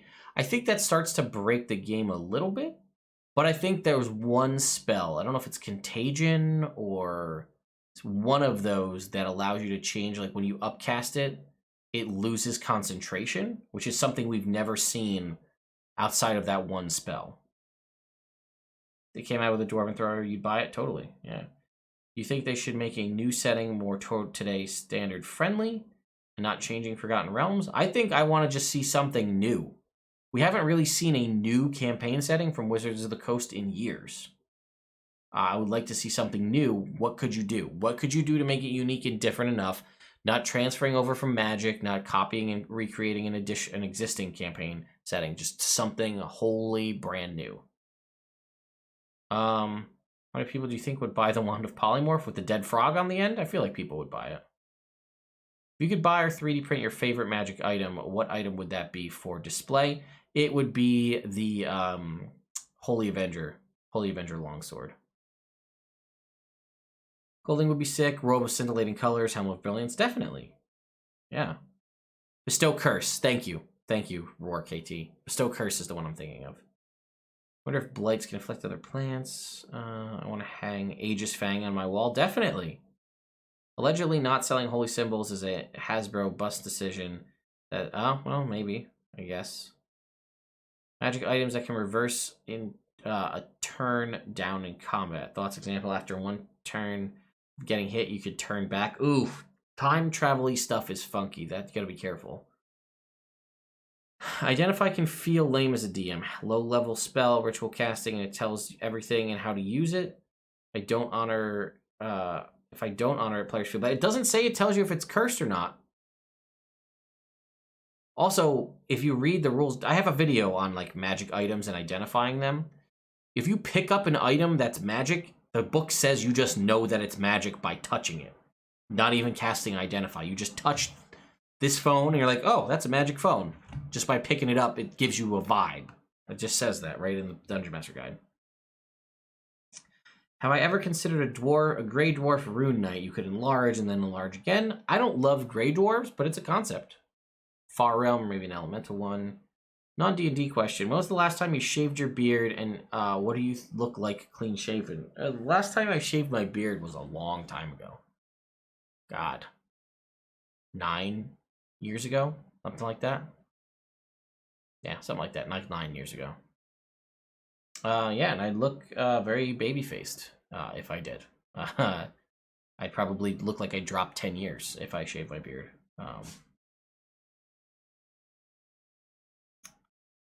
If you were to make a magic item in real life, what magic item would you have? I'd still probably stick with the Necklace of Prayer Beads, because just the variety of stuff I could do with it would be really fun. Or like a Cape of the Mountebank would be really good, but it's only one-time use per day. But that teleport could be big. Do I play other RPG systems? If you so, which do you like? Not consistently. I've said it before, but there's a bunch that I would like to try to play. I'm looking to possibly run a Scion game at some point. I haven't gotten around to that though. I don't tell them that it's cursed. Would I do it for charity? I assume that meant shaving my beard. No, I'm not gonna do. I do a lot of stuff for charity. I used to do 24-hour streams for charity and stuff. But no, I don't want to shave my beard. So, I would like adventure modules on all the settings. If I had a magic item, it would be the Ring of Three Wishes. Yeah, that's a solid one, right? Then you could, in theory, always wish for more Rings of Three Wishes. That's the one way you can always break around that. If you had more Rings of Three Wishes, you just keep making wishes. Any feedback on me changing the premise of Strahd to Strahd making the people of Barovia militarize against him, all to turn their attention to the Lich in the Amber Temple and release the mist from there? That's an interesting concept. Yeah, like attunement reveals curses and is hiding certain things, like the cursed sword that Grog. I believe Bag of Holding. Oh, Bag of Holding would be huge as a magic item to have in person, right? Because you could do stuff. But like, we also don't know how healing works. So like, I could have Cure Wounds with a necklace of prayer beads. What does that do in the real world? I could also conjure a celestial. I could summon an angel or a unicorn or something. Like, what does that even do for me? I don't know. Have I played Exalted? I have not played Exalted. Is there a piece of merch you want to make but haven't been able to? Like my own merch? I haven't thought about it in a while, but there's definitely was some stuff that I wanted to make that I never got around to. Should I hide the attributes of magic item even after identify? I would reread that section in the DMG and see what it gives you. And then you make the call that if it doesn't help, then consider, consider what you want to be able to do and be honest with your players about whether identify is useful or not. I mean, technically, identify is kind of pointless because if they can get a short rest, that's the same as casting identify. What other classes could you see getting the psionic treatment, like the Soul Knife Rogue and the Cyanite Fighter? I would have thought the Wizard, but they got rid of that one. Do you know of a great adventure where you first hired by the big bad evil guy when you're level 1, only to find you have been manipulated? No, but that sounds great. What's a rule that you hate or dislike in 5e? Buying and selling magic items. Which level do you end a 5e campaign at? Whatever one makes sense. You know, I have a current campaign right now, they're level 18. It's not done yet. You got any race you really want to see added to the game? I think I'd like to see... I have two videos about races I'd like to see added to the game in 5e, so those would be a good place to start.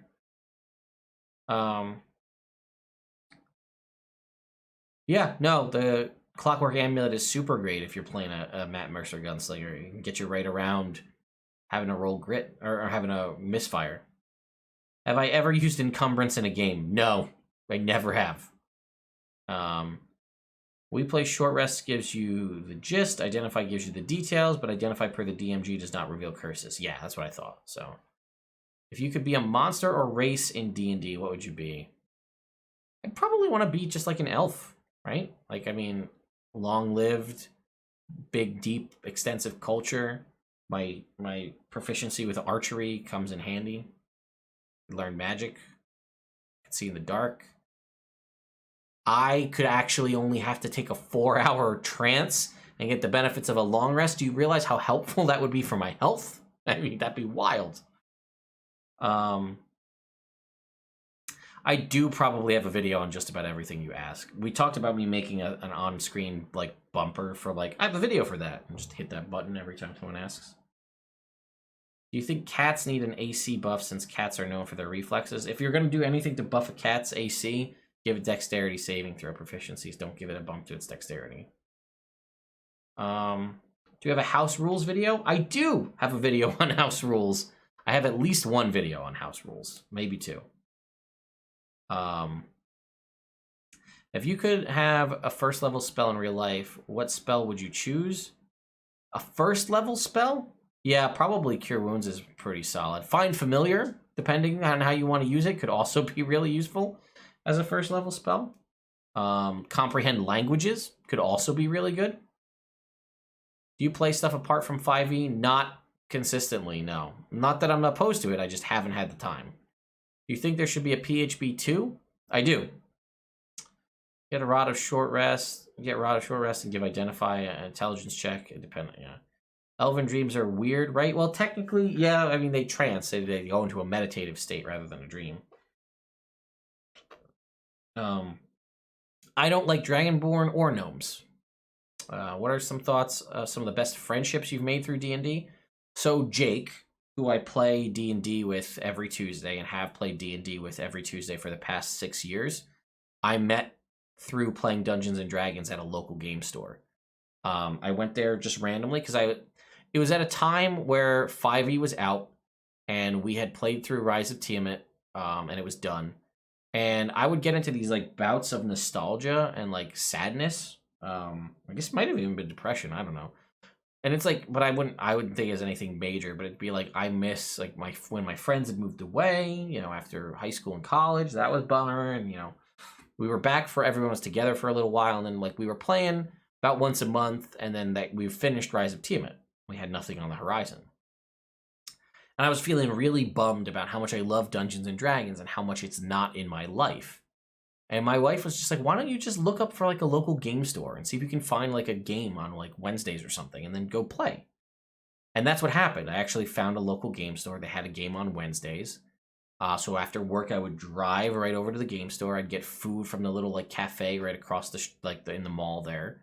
And I'd sit down and play. And I sat at a table and I played with Jake, this guy who I never met before. And over time, we really started to like and vibe. And then the campaign kind of devolved to basically just be me, him, and like one or two other people. And then eventually, like, the campaign was wonky. The DM didn't understand 5e rules. It was supposed to be Adventure League. It definitely was not. And then eventually I was like, hey, Jake, do you want to not play here and want to, like, come to my house? And we'll play, like, I'll grab one of my friends and we'll play together. So it started off with me and Sean and Jake playing D&D. Sean I've known for 30-plus years. And then Jake's now, like, one of my best friends. And I play D&D with him. I talk to him constantly. And we play D&D every week. And that's all because of a random game at a shop. One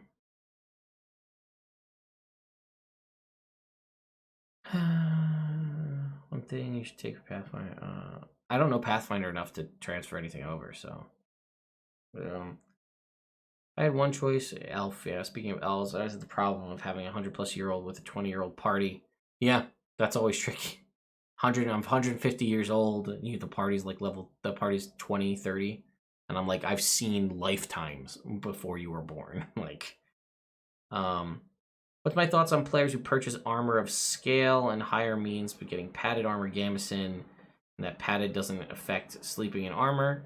Yeah, depends on if you play with sleeping in armor. Those are technically optional rules too. So, if you play with it, I like the concept of it to have people have to take their armor off and put it on every day. How would you recommend I deal with the Gloomstalker Rangers invisible to creatures relying on dark vision trait? My party isn't really high enough level to fight stuff with blind sight. Does it come up often in your game? Because, it depends on, does everybody have dark vision? Is that why it's such a big deal? Are you familiar with World of Warcraft? Do you have any advice on homering? I'm not. Never played WoW. Never even once. So I can't really provide any insight for you, sorry. Do you have a cool Harry Potter setting? Do you think Strixhaven will deliver? I think it'll be as close as you're going to get, but I think the nature of the magic in Harry Potter is so wonky that I don't know if it translates well to D&D.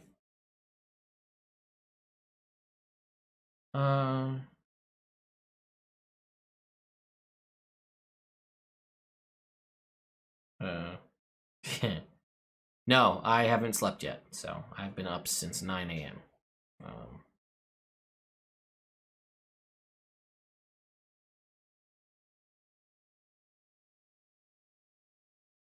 Huh. Yeah, so. Potsy made a new, completely original setting. What themes or tropes would you think would really grab people? That's what I don't know. That's my problem. I don't know what a new setting would be. I'm just floored by the concept of something original. I just don't know. I think I'm so devoid or haven't seen much in the way of like unique creativity that I really don't know what they could make that would be wholly new that could catch people. You know what I mean? Like I'm just unsure. But yeah, I think that could be very interesting. Can you help yourself out and get some sleep? I could. I definitely could. How could you figure necrotic damage? Yeah, so the thing is, it says the Sage Advice Compendium even states that melee spell attacks can knock someone unconscious. So I don't have a great way of how Vampiric Touch could do it, other than, like, you know, you could make up, like, oh, maybe I'm sapping enough of their life force to knock them unconscious, but not enough to kill them. Anything widely on the Witchlight campaign due to small level progression could be another two-parter. I don't think so. Could be, though. My level 9 party in Curse of Strahd, too strong for the Amber Temple. Look at Curse of Strahd Reloaded. It's free on Reddit. A lot of good stuff for the Amber Temple in there. I know that you dislike fighters or barbarians. Have any of the subclasses. So, yeah, I'm actually in a campaign that I was planning to play in. I was either going to play either a fighter or a barbarian just to give it a try. But that campaign is a ways off at this point. In a sense, wasn't Wildmount wholly new? Kind of, but Matt Mercer has had it, so it's kind of not, like, totally new, because he's been developing it. What I'm talking about when I say wholly new is something no one has seen before that just comes out. Like, people have seen Matt Mercer playing in his world for 5 years. And we had the Tal'Dorei campaign guide, too. I mean something that, like, when no one's seen, we'll learn about it the first time when Amazon leaks it. Get out of here. Yu-Gi-Oh! Is good, but Pokemon's better. Let's be honest. Also, they're very different.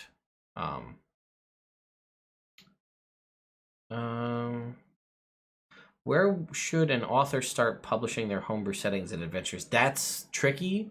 Depends on what you plan to do with it and how much money you want to make. Do you think a elf dwarf hybrid? What do you think? I think there are some historically called dwelfs that do exist in the Forgotten Realms. Maybe a heavily nautical based world. Yeah. I just got here. Do you have any thoughts on Gygax Jr. refounding TSR? No, but they seem super interested. They all, TSR and Gygax Jr. and all of them followed me on Twitter, so well, we'll see what I can do about it.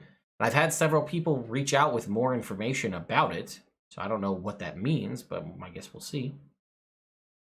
Yeah, well, I wouldn't use a Pikachu, so obviously your Dark Magician is fine. But I mean, when the entire first series of the game is predicated on somebody cheating, part of the cards is bullshit. Cheating mechanic. What do you think of using Mongol folk as a more fantasy version of the Simic hybrid? I think that makes sense. I saw someone did a Destiny homebrew like rule set on like Tumblr, and that was wild to me that someone would try to replicate Destiny, a gun looting game, in Dungeons and Dragons. That's just wild to me. Let's see. Oh, what do we got over here?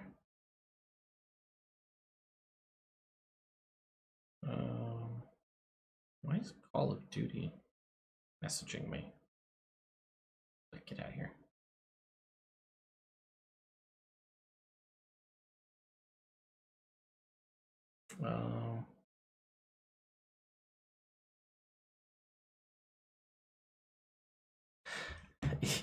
Yugi is a cheer. Favorite online virtual tabletop? I used Roll20.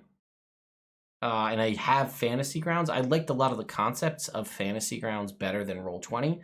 But at the time when I tried to use Fantasy Grounds like 6 years ago, we had a lot of problems getting it to work with people who are on Mac and people who are on PC. So that kind of soured my experience with Fantasy Grounds. Video talking about what you'd want to see in a new setting would be cool. We're just talking...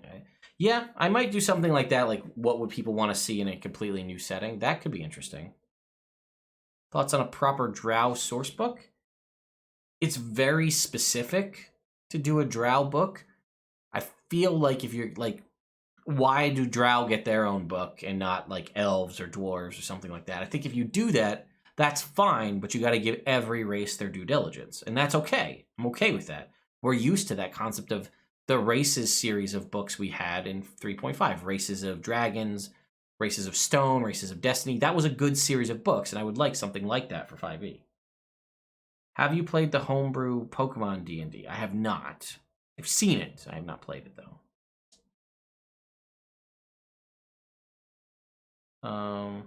Me, my dad, my sister, I remember the Yu-Gi-Oh movie. 3 cards. My dad got the Sorcerer of Dark Magic. My sister got the Blue Eyes Shiny Dragon.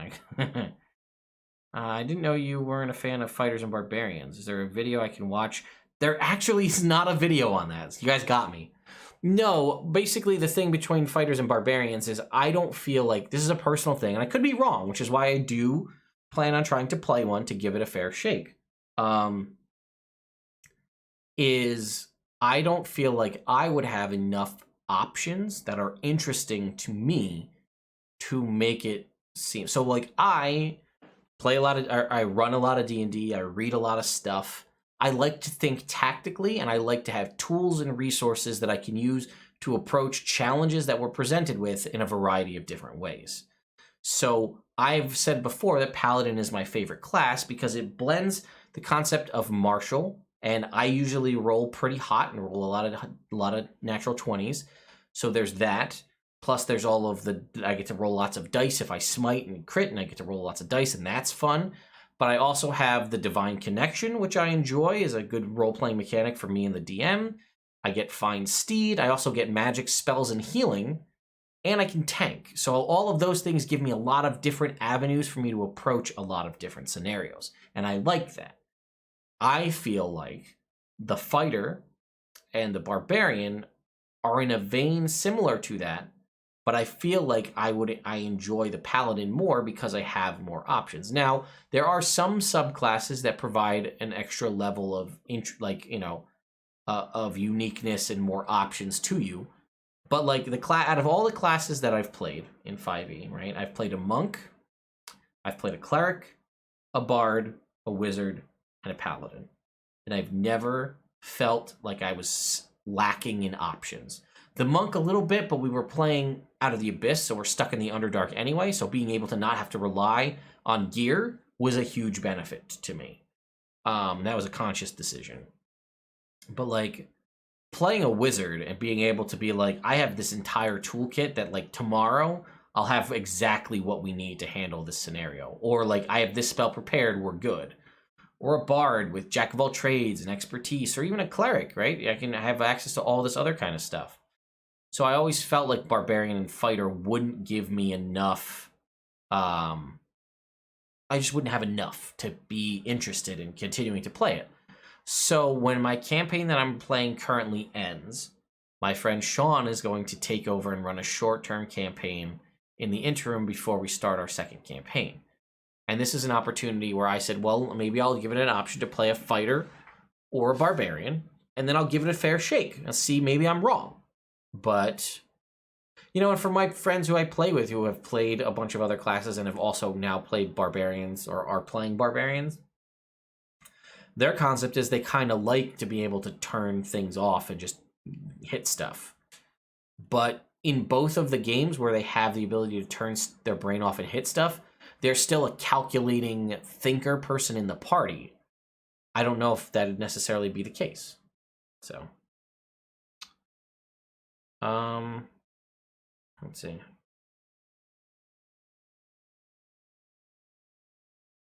The best way to make giants feel like giants, because off the page is really hard to work with.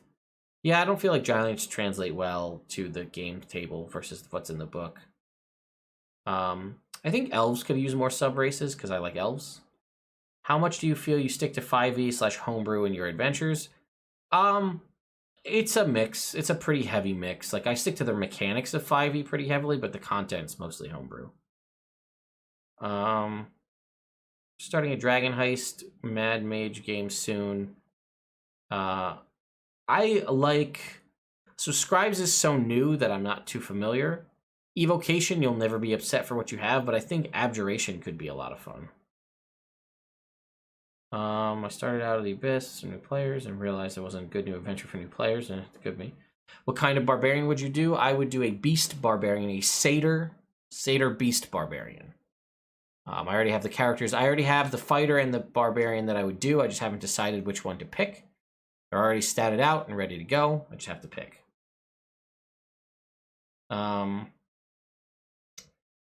What do you play more? Oh, DM 100% more is the DM. Have you read the Savant homebrew class? No, I haven't. I heard people mention it, but I have not read it.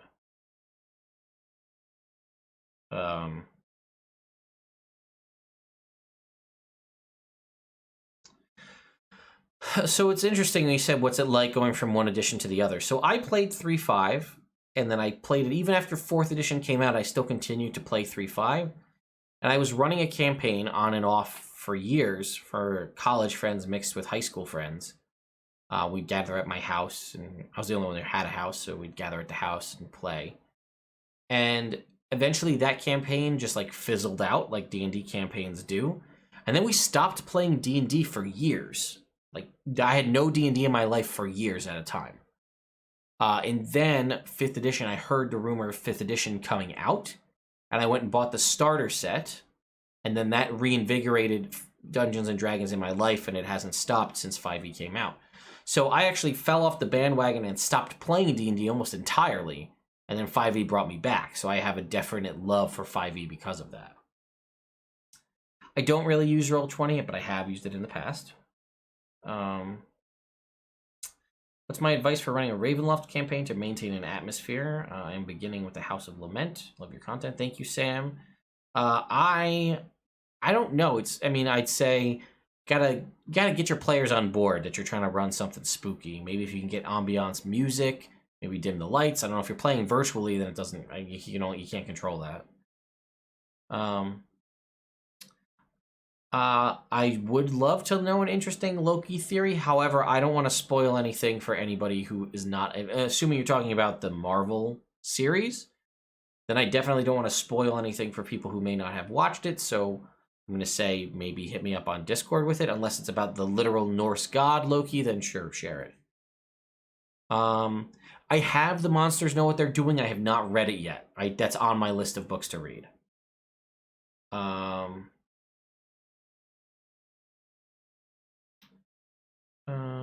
Could you say 5e is superior to older editions? I've heard a lot of people say 5e dumbed down. I think 5e is a mixture of form and function, taking a lot of the stuff that made 3.5 great and simplifying it down and making it very new user friendly.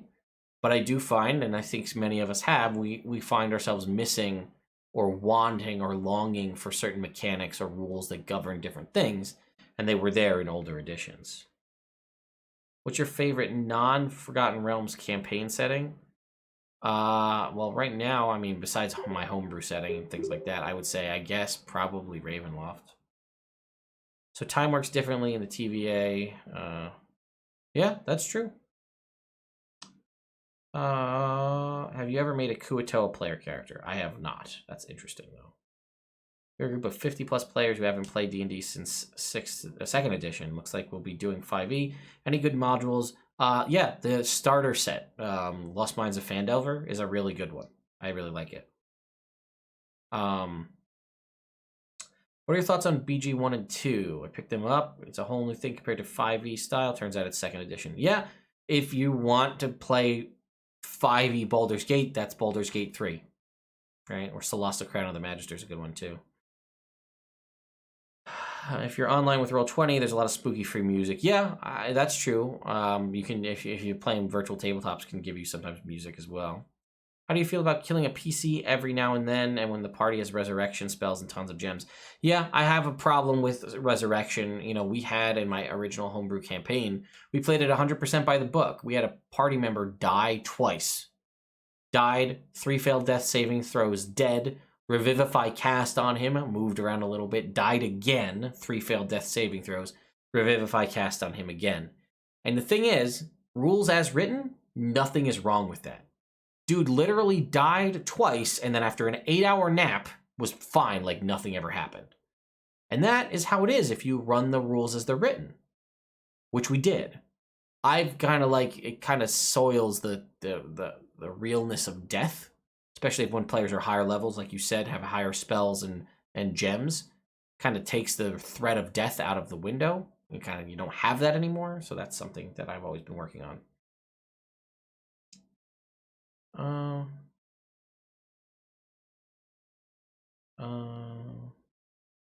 What would you like to add, change in 5e? I have a video, top 10 mechanics I'd like, and I even have another video, I think that's things I want from D&D 5e in 2021. So there's stuff, I've put it out there. Yeah, that's true. Solasta is not in early access anymore.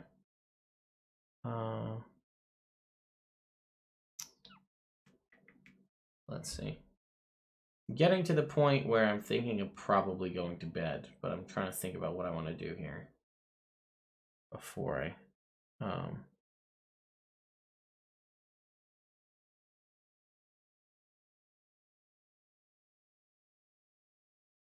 Yeah, I've been dealing with rules on how I want to handle... Do I want to incorporate, like, Matt Mercer's resurrection rules? Do I want to incorporate, like, using injuries? One interesting concept that we talked about at my table was death saving throws not resetting. So if you fail a death saving throw and then you get up conscious, you still start the next combat you're in with one failed death saving throw. So, like, that doesn't go away until you take a long rest. So, like, getting 2 failed death saving throws is terrifying. Because if you're brought back, you're starting the next combat when you go down with 2 failed death saves. That I thought was interesting.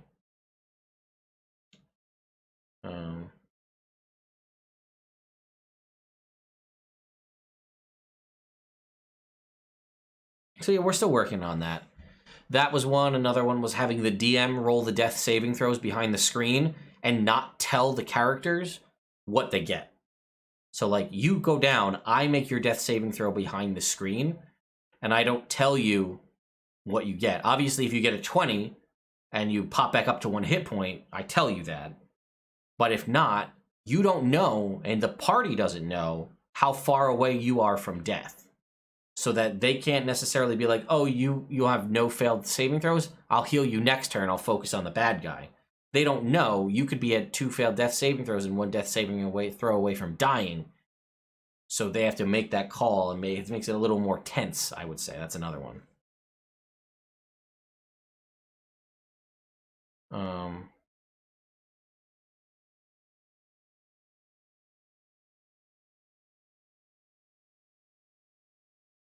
Yeah, it's tricky how you want to handle it, right? I also heard the concept of, when you fail a death saving throw, or if you failed death saving throws in combat, when the combat ends, you get a level of exhaustion. So that way, you can still fight the rest of the combat running on adrenaline, but as soon as the combat ends, you're on a level of exhaustion. If you get into another combat and you go down and have failed death saving throws, then when you end that combat, you get another level of exhaustion. So it's, your body is literally exhausted because you've been dying and you're conscious again. And, like, you're right out the rest of the battle on adrenaline, but then immediately it hits you like a ton of bricks when the combat ends. These are all interesting concepts that I like. I don't know which one is the right one, so I'm trying to figure that out. That's something I want to do for my homebrew setting.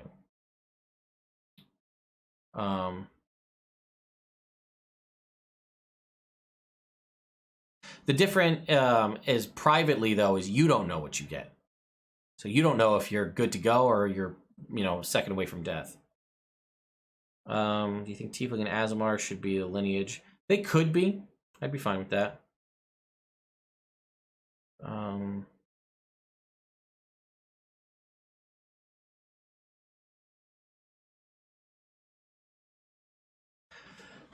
Yeah, I haven't thought about it, and I again, these are ideas. I also don't love the fact that the example I just provided you, I had a player literally die, dead, needed Revivify to bring them back twice in one combat, and an 8-hour rest later, it's like nothing happened. So I've been toying with the concept of, do I want to give everybody things back on a long rest? Still give you all of your spell slots and all of your abilities and stuff back, but do you heal from 0 to full after a long rest? That's something I've been toying with as well. I've been toying with maybe you heal your, you roll your hit dice when you wake up, and that's how many hit points you heal. Maybe you add your Constitution modifier. I haven't figured that out yet. That's something I thought about. so that like certain abilities that allow you to get more healing from your short rest heals would be of use to you. You know, like every time you roll a hit, there's like, I think durable, the feat is every time you roll hit dice, you're like it's minimum amount, or there's like the amulet of proof against, or the amulet of, one of those amulets gets you more healing. So like when you go to sleep, you heal, you know, your hit dice. It still wouldn't, you still would have your hit dice as per short rest, and you'd still have that mechanic of like when you take a short rest, you only recover half on a long rest. But every time you took a long rest, rather than healing to full, you would roll all your hit dice and heal that way.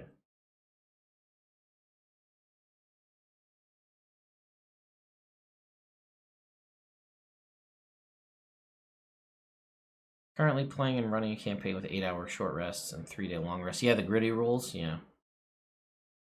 Oh. Yeah, we've been toying with possibly lingering injuries or something to make death a little bit more scary.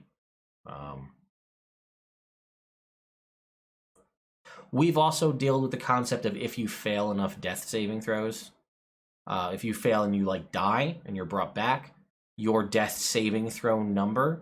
So like normally it's 10. So if you fail 3 death saving throws and you die, and you're brought back to life later, your death saving throw goes up by 2 each time you die. So like if you die and it was at 10, when you come back to life, you now fail death saving throws on a 12 or below. So it also gives you a finite amount before you cannot be brought back anymore, because that goes up. So eventually, after 5 times, you can't come back. You're done.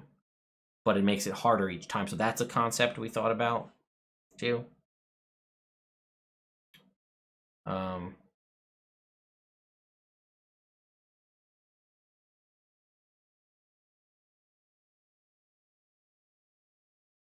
Yeah. Could you use a wish spell to upgrade an enchantment? Technically, yes. It's not a thing that's defined, but yeah, I don't see why you couldn't. Campaign with a short rest, yeah. Yeah, we talked about the Critical Role Resurrection rules too, possibly using those. But yeah, so we're not sure where we're landing. But one thing I did want to talk to you guys about is a situation I find myself in. And without divulging too much information, it's really unfortunate, and that's actually kind of sad and a little scary. So I told you a little bit about Jake, we talked about him, he plays with us. So unfortunately, last session on Tuesday, Jake had to leave early.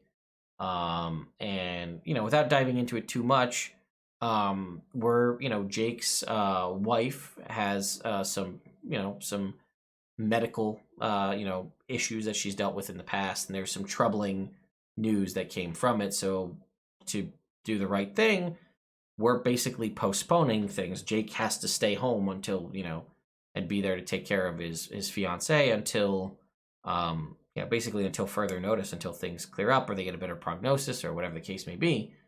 And yeah, now we're kind of like, we're right at the end, towards the end of our current campaign. We're not going to play without him, so we don't want to do that. So we have to table that game. The game that Sean was going to run, where I was going to be the fighter or the barbarian, Jake was really excited to play in that, so I don't want to take that opportunity away from him by running it with just the two of us or, whatever else. So now we're kind of at a loss about what to do on Tuesday nights.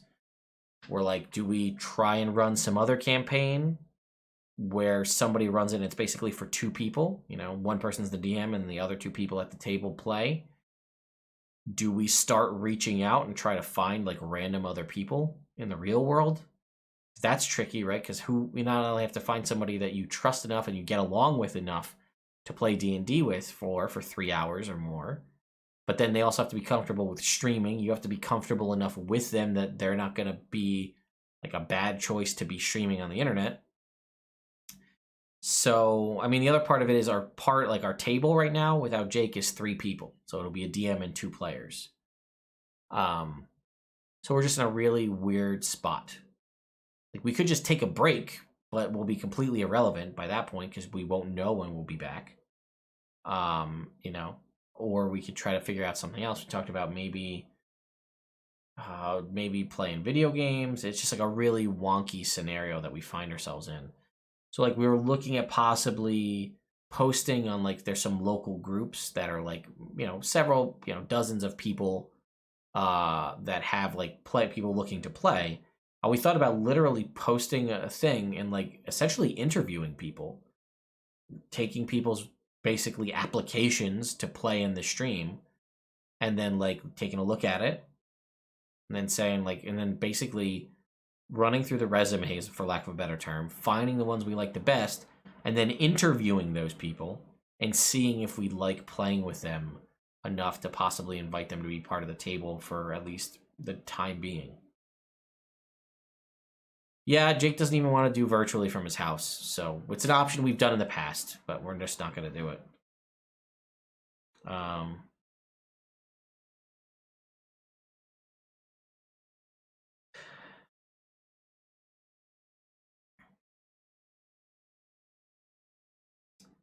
Yeah, so we might do one-shots. We might try to look into pre-written stuff. Might try to... I don't know. It's tricky. Yeah, you know, there's options. It's just like, you know, it sucks, right? Obviously. And it wasn't planned, and the situation is really shitty. So it just was unexpected, you know, right? I mean, they were like too near the end of the game, starting to wind stuff down, and then you just get hit with a curveball like this, you know? So we're trying to figure out what we're going to do, so... I just thought I'd throw it out there and see. But yeah, I think we're gonna make the post to see if anybody can collaborate. Not collaborate, but anybody can join, and we'll kind of audition and you know, see what people do. And then if not, we might just do the three of us doing one shots or short-term pre-written campaigns. We talked about just doing video game playthroughs like Baldur's Gate, or not Baldur's Gate, but Dark Alliance or whatever else. Talked about maybe doing board games. Talked about maybe doing like a podcast style thing and just discussing Dungeons and Dragons and just chatting. I don't know.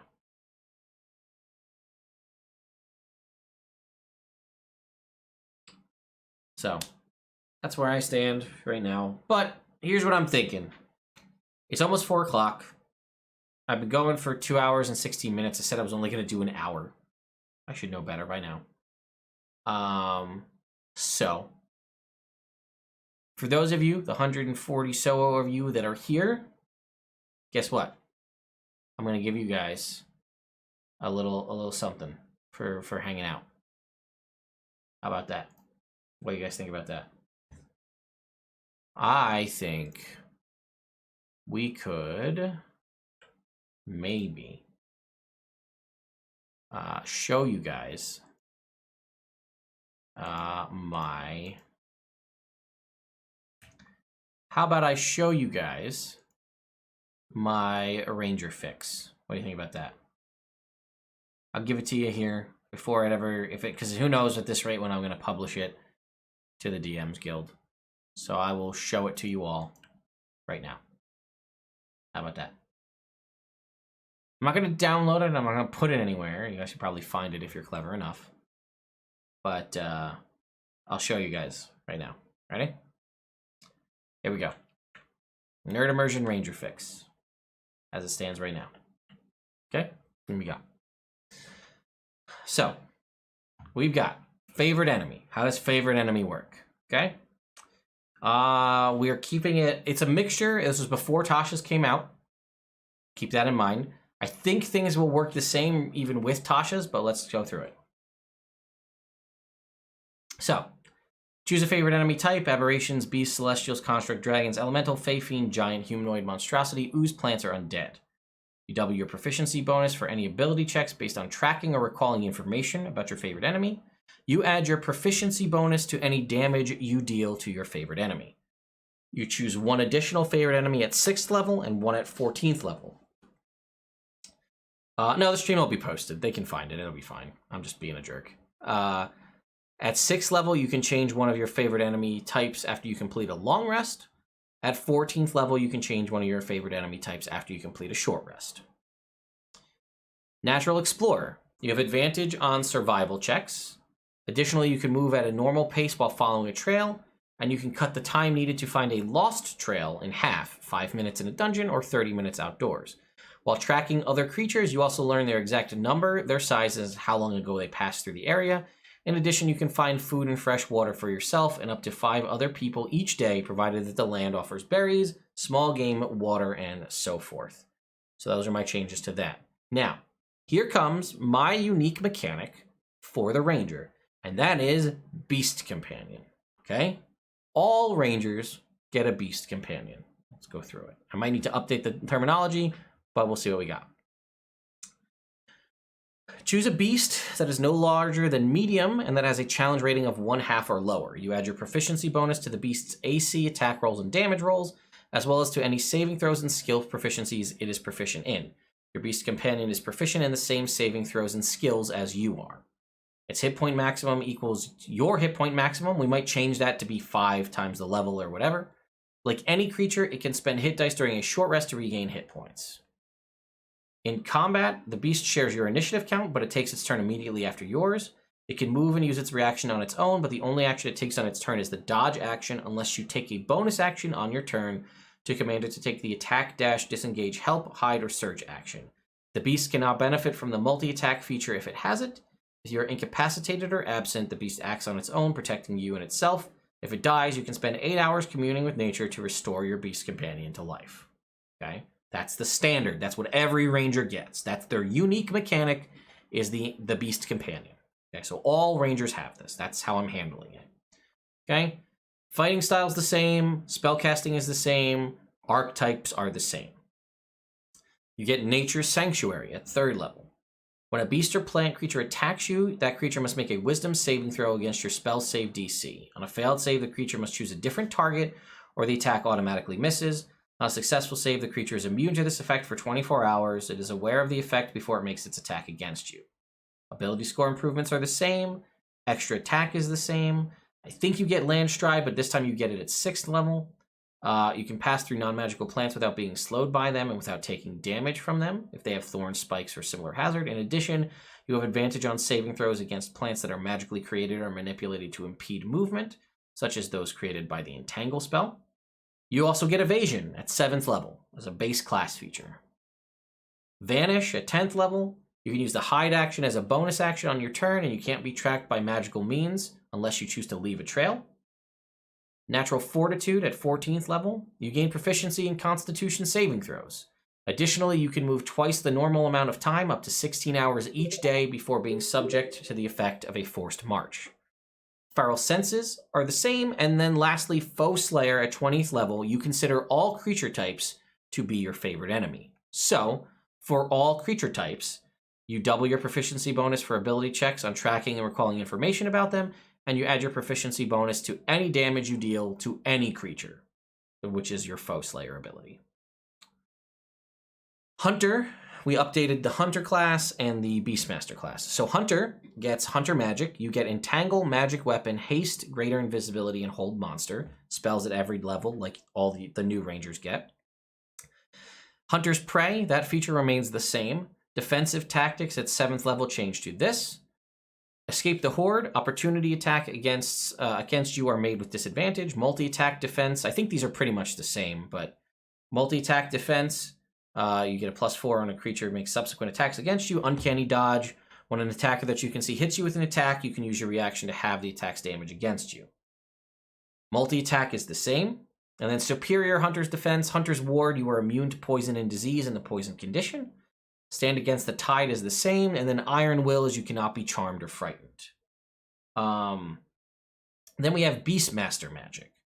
You get Find Familiar as a spell, Warding Bond, Aura of Vitality, Dominate Beast, and Awaken.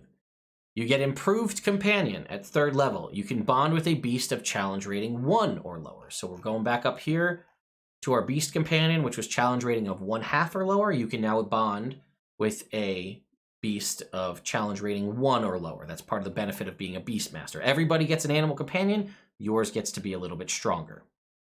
Okay? Then we take a tricks, as it's called, exceptional training. This is taken from the the Battle Master. Your animal companion gets tricks, similar to a Beastmaster or a Battle Master's maneuvers. So, tricks. Your Beast Companion knows 3 tricks of your choice, which are detailed under the tricks below. Many tricks enhance an attack in some way. You can only use 1 trick per attack. You learn 1 additional trick of your choice at 7th, 11th, and 15th level. You get 4 trick dice, which are D6s. A trick die is expended when you use it. You get them all back when you finish a short or long rest. You get another trick die at 7th level and 1 more at 15th level. Saving throws, if they have them, they're based off of your wisdom or dexterity modifier, your choice. At 3rd level, when you cast a spell targeting yourself, you can also affect your Beast Companion with the spell if it's within 10 feet of you. Potent Ally at 7th level, you can now bond with a large or smaller beast with challenge rating as high as 2, and its attacks count as magical for the purposes of overcoming damage resistance. Pet's Prowess at 11th level, your trick dice go up to D8s, and your Beast Companion is treated as having the evasion ability. And at 15th level, your Beast Companion benefits from your favorite enemy and natural explorer features. Additionally, the range of your shared spell feature extends out to 30 feet. All right. Then we get into the tricks, which you'll see a lot of these are based on things like Pokemon. They're based on things like Minsk from Baldur's Gate. So trick 1 is Body Slam. When your Beast Companion hits a creature with a melee attack, you can expend 1 trick die to attempt to drive the target back. You add the trick die to the attack's damage roll, and if the target is large or smaller, it must make a strength saving throw. On a failed save, your Beast Companion pushes the target up to 15 feet away from it. Fetch. When your Beast Companion hits a creature with a melee attack, you can expend a trick die to attempt your Beast Companion to take an item of your choice that the target is holding. You add the trick die to the attack's damage roll, and the target must make a strength saving throw. On a failure, it successfully takes the target you chose. I think it should say any ranger spell. I should change that if it doesn't say it. Go for the eyes. When your Beast Companion hits a creature with an attack, they can expend a trick die to attempt to blind the target. You add the trick die to the attack's damage roll, and the target must make a con save. On a failed save, they're blinded until the end of your next turn. Go for the throat. When your companion hits a creature with a melee attack, they can expend a trick die and add the result to the attack's damage roll. They must make a con save. On a failure, the creature is incapable of forming speech or casting spells with verbal components until the end of your next turn. Guard. As a reaction, when an ally is hit by an attack, you can expend a trick die to have your Beast Companion use its reaction to move to an ally within 30 feet and take the damage for them, causing that ally to not take the damage. Instead, your Beast Companion takes the damage. The damage taken is reduced by the roll of the trick die. On my mark. When you take the attack action on your turn, you can forego one of your attacks, aiding your Beast Companion's strike. When you do so, you expend 1 trick die. Your Beast Companion's next attack is made with advantage, adding the trick die to the attack's damage roll. Protect me. If you are the target of a melee attack and your Beast Companion is within 5 feet of you, you can use your reaction and expend a trick die. Your Beast Companion uses its reaction to add the roll of the trick die to your AC until the start of your next turn. Search and Rescue. On your turn, you can use a bonus action and expend 1 trick die you have to have your Beast Companion revive an ally. When you do so, choose a friendly creature within 30 feet of your Beast Companion that is at 0 hit points. Your Beast Companion moves to that creature, and the creature gains hit points equal to the trick die roll plus your wisdom modifier. Sick 'em. When your Beast Companion hits a creature with an attack roll, you can expend 2 trick dice and add them to the damage roll. Takedown. When your Beast Companion hits a creature with a melee attack, you can expend 1 trick die to attempt to knock the target down. You add the trick die to the attack's damage roll, and if it's larger or smaller, it must make a strength saving throw. On a failure, it's knocked prone. Track. As a bonus action, you can expend 1 trick die. Your Beast Companion adds the roll to their next survival check to find or follow a trail. Watch out. When your Beast Companion is damaged by an attack, you can use your reaction and expend 1 trick die to reduce the damage it takes by the number rolled on the trick die plus your Beast Companion's dexterity modifier. And we heal as 1. As bonus action on your turn, you can expend a trick die if your Beast Companion is within 30 feet. You and your Beast Companion regain hit points equal to your trick die plus a wisdom modifier. And that is my Ranger update. Now, when Baldur's Gate 3 came out, I said, it looks like they might be trying to fix the Ranger. So I made an update that I appended to the end if you wanted to try to replicate a Baldur's Gate 3 Ranger in D&D 5e. And here it is. So, this replaces favorite enemy at level 1. It's called Pursuit. You have focused skills. Choose one of the following. A Beast Tamer. Gain proficiency in animal handling, and you can cast Find Familiar as a ritual. Bounty Hunter, gain proficiency in investigation, and you know thieves can't. Creatures have disadvantage to escape your grapple checks. Dragon Slayer, gain proficiency in nature, and you have advantage on saving throws against being frightened. Green Speaker, gain proficiency in nature, and you can cast Entangle once per long rest. You use Wisdom for this. Keeper of the Veil, you gain proficiency in Arcana and can cast Protection from Evil and Good once a long rest using Wisdom. Mage Breaker, gain proficiency in Arcana, and when you damage a creature concentrating on a spell, they have disadvantage on the con save. Ranger Knight, you gain proficiency in History and Heavy Armor. Or Sanctified Stalker, gain proficiency in Religion, and you can cast Shield of Faith once using Wisdom. And then I said I wasn't really sure if this should replace Favorite Enemy or not, but that's what I decided. And then the Natural Explorer here replaces the Natural Explorer that I described at the beginning. Mariner, you gain proficiency in Navigator's Tools and Vehicles Water. Mountaineer, resistance to fall damage, and climbing doesn't cost you extra movement. Trailblazer, you gain proficiency with Cartographer's Tools and an Herbalism Kit. Wasteland Wanderer Desert, resistance to fire damage. Wasteland Wanderer Swamp, resistance to poison damage. Wasteland Wanderer Tundra, you have resistance to cold damage. And then if you were going to use this because you weren't going to have Favorite Enemy and you were going to replace Foe Slayer at 20th level, you add your Wisdom modifier to the attack and damage rolls. That would be, to your attack and damage rolls, would be my replacement for Foe Slayer. So, there you go, folks. That's the Nerd Immersion Ranger fix. And then an update if you wanted to try to replicate a Baldur's Gate 3 version of Ranger in your game. Or you can mix and match these, I guess, if you want. I don't know if they're perfectly aligned there. But yeah, I thought, yes, this video will go right out on the YouTube. It'll be there a second we're done streaming. Anybody can go back and view it if you want. Yeah, it's just the nature of this thing. It's because things are on natural or on home brewery, you know, it does whatever it does. This is their website. Sometimes it gets funky. Do I have a rough date as when I'll release the Necromancer? Listen, I'll see what you guys in the chat seem to be really on board with my Ranger. You guys seem to like it. It's a small percentage of the normal people that would watch, you know, my YouTube videos. So we'll see how the Ranger does on the YouTube videos. If it does really well, I'll put it out in the DMs Guild, and that'll give me the confidence, probably the self-esteem boost to put out the Necromancer as well.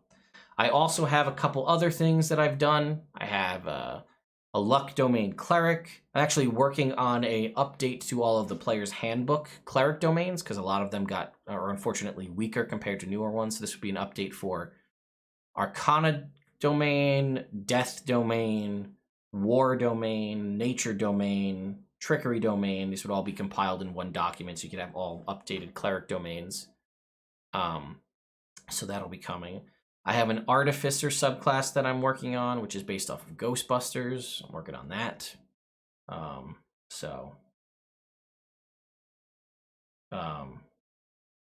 Yeah. But yeah, so my point with the Ranger is I said every class has a mechanic. Something unique that they can do, right? The Rangers never felt like they had a unique identifier, something unique to them that made them, you know, are truly unique. So I said the Beast Companion is how we rectify that. Now, it's not a super beneficial thing. It's more of like a scout. And it'd probably be more beneficial to do like an owl or something if you're a regular Ranger.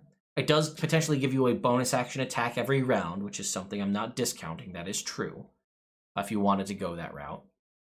But that's what makes the Ranger unique. And I tried to make the other thematic things make sense in my head as things you'd have in the wild, right? Things that like Constitution saving throws, being able to find food, not being able to find lost trails, hiding how you're being tracked, stuff like that. All that stuff, right? That would be cool, I thought, right? I thought it made sense to give him evasion. I think that makes sense to me. You're good at slipping and surviving in the wild. And I went back and updated the Hunter because we took out evasion, right? So we had to give it something in place of evasion. And then I wanted to update the Beastmaster. And I thought it would be interesting because the Beastmaster will have their Beast Companion, and they technically can also cast Find Familiar. So you can have a Find Familiar and your Beast Companion. So if you wanted to give up your scouting buddy, like the other Rangers could kind of use their Beast Companion as a scout, you could have Find Familiar be your scout, and then have your animal companion be the one that fights alongside you. So you have that, and you'd still have a scout, and you don't have to fight between the two. that would be something. And I was thinking about what makes an animal companion fun. And they need to be able to do things. That's the whole thing, right? Nothing sucks more than having an animal companion and then trying to use it, and then it just sucks. So I said, oh, well, I liked the concept. I remember originally, animal companions had they had like tricks that you could teach them back in the day, and they were nothing like this. But then I started thinking about Pokemon, thinking about Guild Wars 2 Ranger and stuff like that, and I was like, oh, yeah. What if we just take the Battle Master and apply it to this creature and make it the same thing? It has basically the same moves. I just changed a lot of the names to be themed after the animal companion rather than just the fighter doing it with a weapon. And I was like, yeah, I think I like this. I think we're using these trick dies, and you actually get to use... You spent the time and devoted the effort to make your animal companion your focus and the sole-defining ability of your class. It'd be awesome to be like, sick them, and they just run after and they just wreck something. That would be really cool. I think that would do a good job. So that's why this came to be where it is.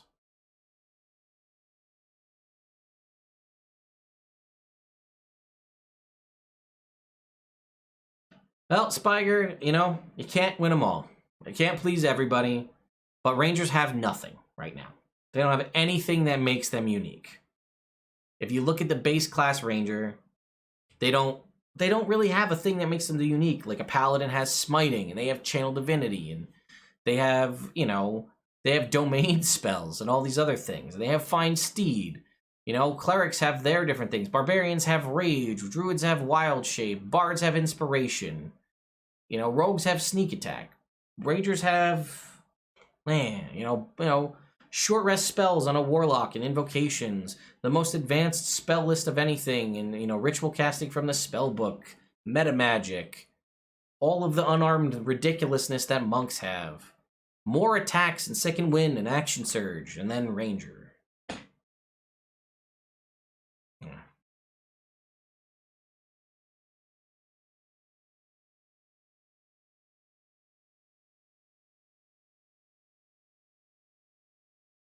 Yeah, well, you know, and that's fine, Aspire. I'm glad we can have this conversation, that you're willing to have it. Yeah, you're right. Better to know what it is and have it have its own definition for you to say, hey, I don't like that, but at least I know what it is. It doesn't feel like, as it stands right now, the Ranger could be a subclass of Paladin, it could be a subclass of Barbarian, it could be a subclass of Fighter.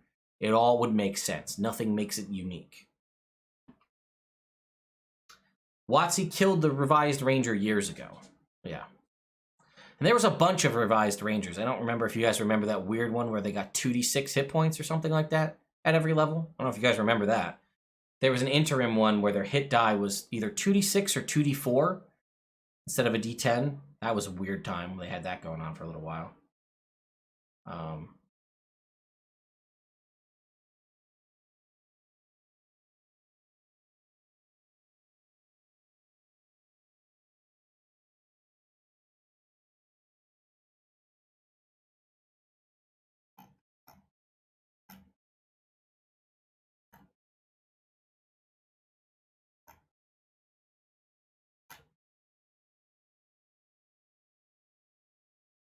Yeah, I remember the Prestige class UA, sure.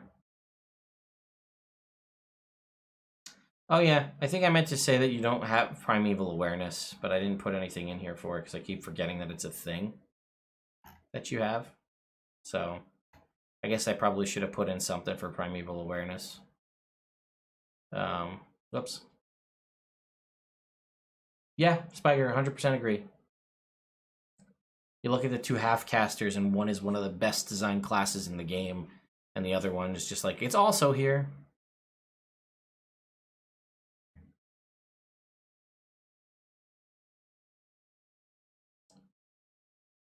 So yeah, that did remind me. I completely forgot about Primeval Awareness, so I should put something in there for that. But I don't even know if it's really, like, yeah, I might just omit it. I don't know if it's super necessary. I like Nature's Sanctuary better, the thing where beasts and plants can't really attack you, you know? So, yeah, I might just nix it. You know, you have your beast companion, you could send them up to scout, you're good at, you know, learning about enemies and exploring stuff. So I might just, you know, remove it entirely and keep Nature Sanctuary instead, where it makes them harder for them to hit you. You know, animals and beasts, plants and beasts to hit you. But yeah, I also tried to make it so, you know, it might, I haven't really done the numbers, and that's something that I haven't done on how it stands on you having a bonus action attack every turn.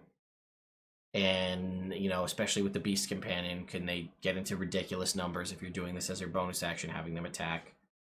You know, I haven't crunched the numbers to see if things need to be adjusted, right? I didn't do that. And I'm not the number crunchy guy, so I would need people to play test it and find out if they like it. But I looked at it and said, this is a class that I would enjoy playing. And I'm not saying that I would enjoy playing it because I think it's OP. I just think it, in a way that at least appeals to me in some way.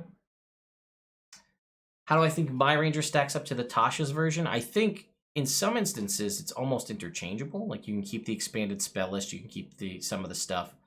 I think it more or less kind of almost works as it is. If you want to replace favorite enemy with the new stuff from Tasha's Cauldron, you can. You just have to replace the 20th level ability, that's all.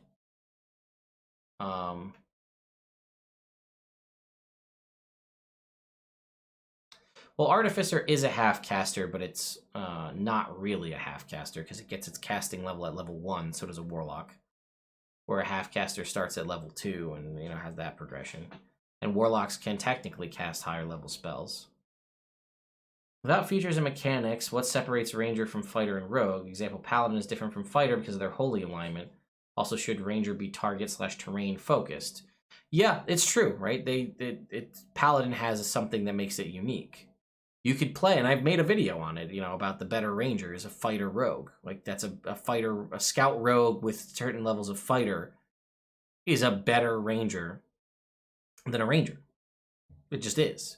So that's why I was trying to also combat that and try to look at Paladin for an example of, like, this is how Paladin scales power-wise. How do we make the Ranger be somewhat in you know, better than that? Or at least on par with that. Arcane Trickster's a third caster because it gets its casting at 3rd level.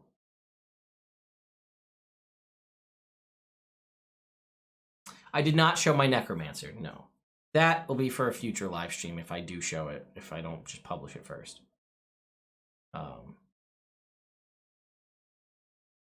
With the Beastmaster being able to choose a giant elk at some point, it would be very... Well, let's see. Well, giant elk is huge size, so you would never be able to pick it, I don't think. Yeah, giant elk is huge. I limited it to large size on purpose. So the most you could pick with the Beastmaster is large beasts up to large size, and challenge rating 2 or below. So take that with a grain of salt. It keeps it, tried to keep it in check to not let it go crazy. So challenge rating 2, large size and smaller.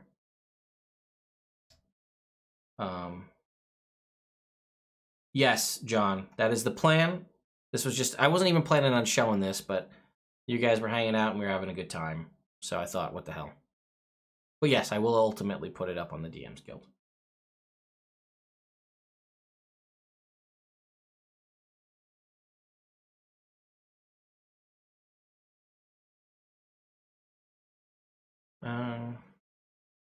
Oh, thank you, Steven. But I think about painting my new space darker. I don't know if you can see. It's a darker gray. I don't know if you can tell, but it is a little bit on the darker side. I don't care enough about the 50% cut on the DM's Guild. I'm not really putting it out there to make money. I'm putting it out there to share my content with everybody in the most well-known means of sharing it. You know what I mean? Like, I could share it on my Discord server. I could put it in the link in the description or something like that. And that'll get to some people. But the DM's Guild, I would have a lot more eyeballs would be on it on the DM's Guild. Plus, I have contacts at the DM's Guild, and I could get them to push it, you know, to show up in things if I wanted to. So that's an option too. But yeah, like I said, it's not for money. It's more to just get it out there and get, like, my name out there more. Yeah, Warlocks need some love too, for sure.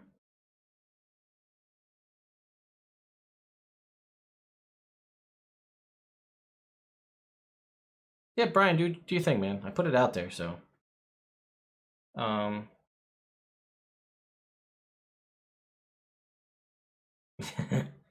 Yeah, there's definitely power creep for sure. Brian Reeves, not technically the closest thing would be like prestige classes, which weren't tied in older editions. They were prestige classes, which kind of is what the subclass mechanic is, which was you. Maybe I'll do a video on prestige classes just for the hell of it, but basically it was like if you want to enter into this prestige class, you need to meet requirements. And the requirements were a list. Like, it didn't, like, yeah, a cleric might be able to enter this prestige class easier, but other things could too if you hit a certain level of different things.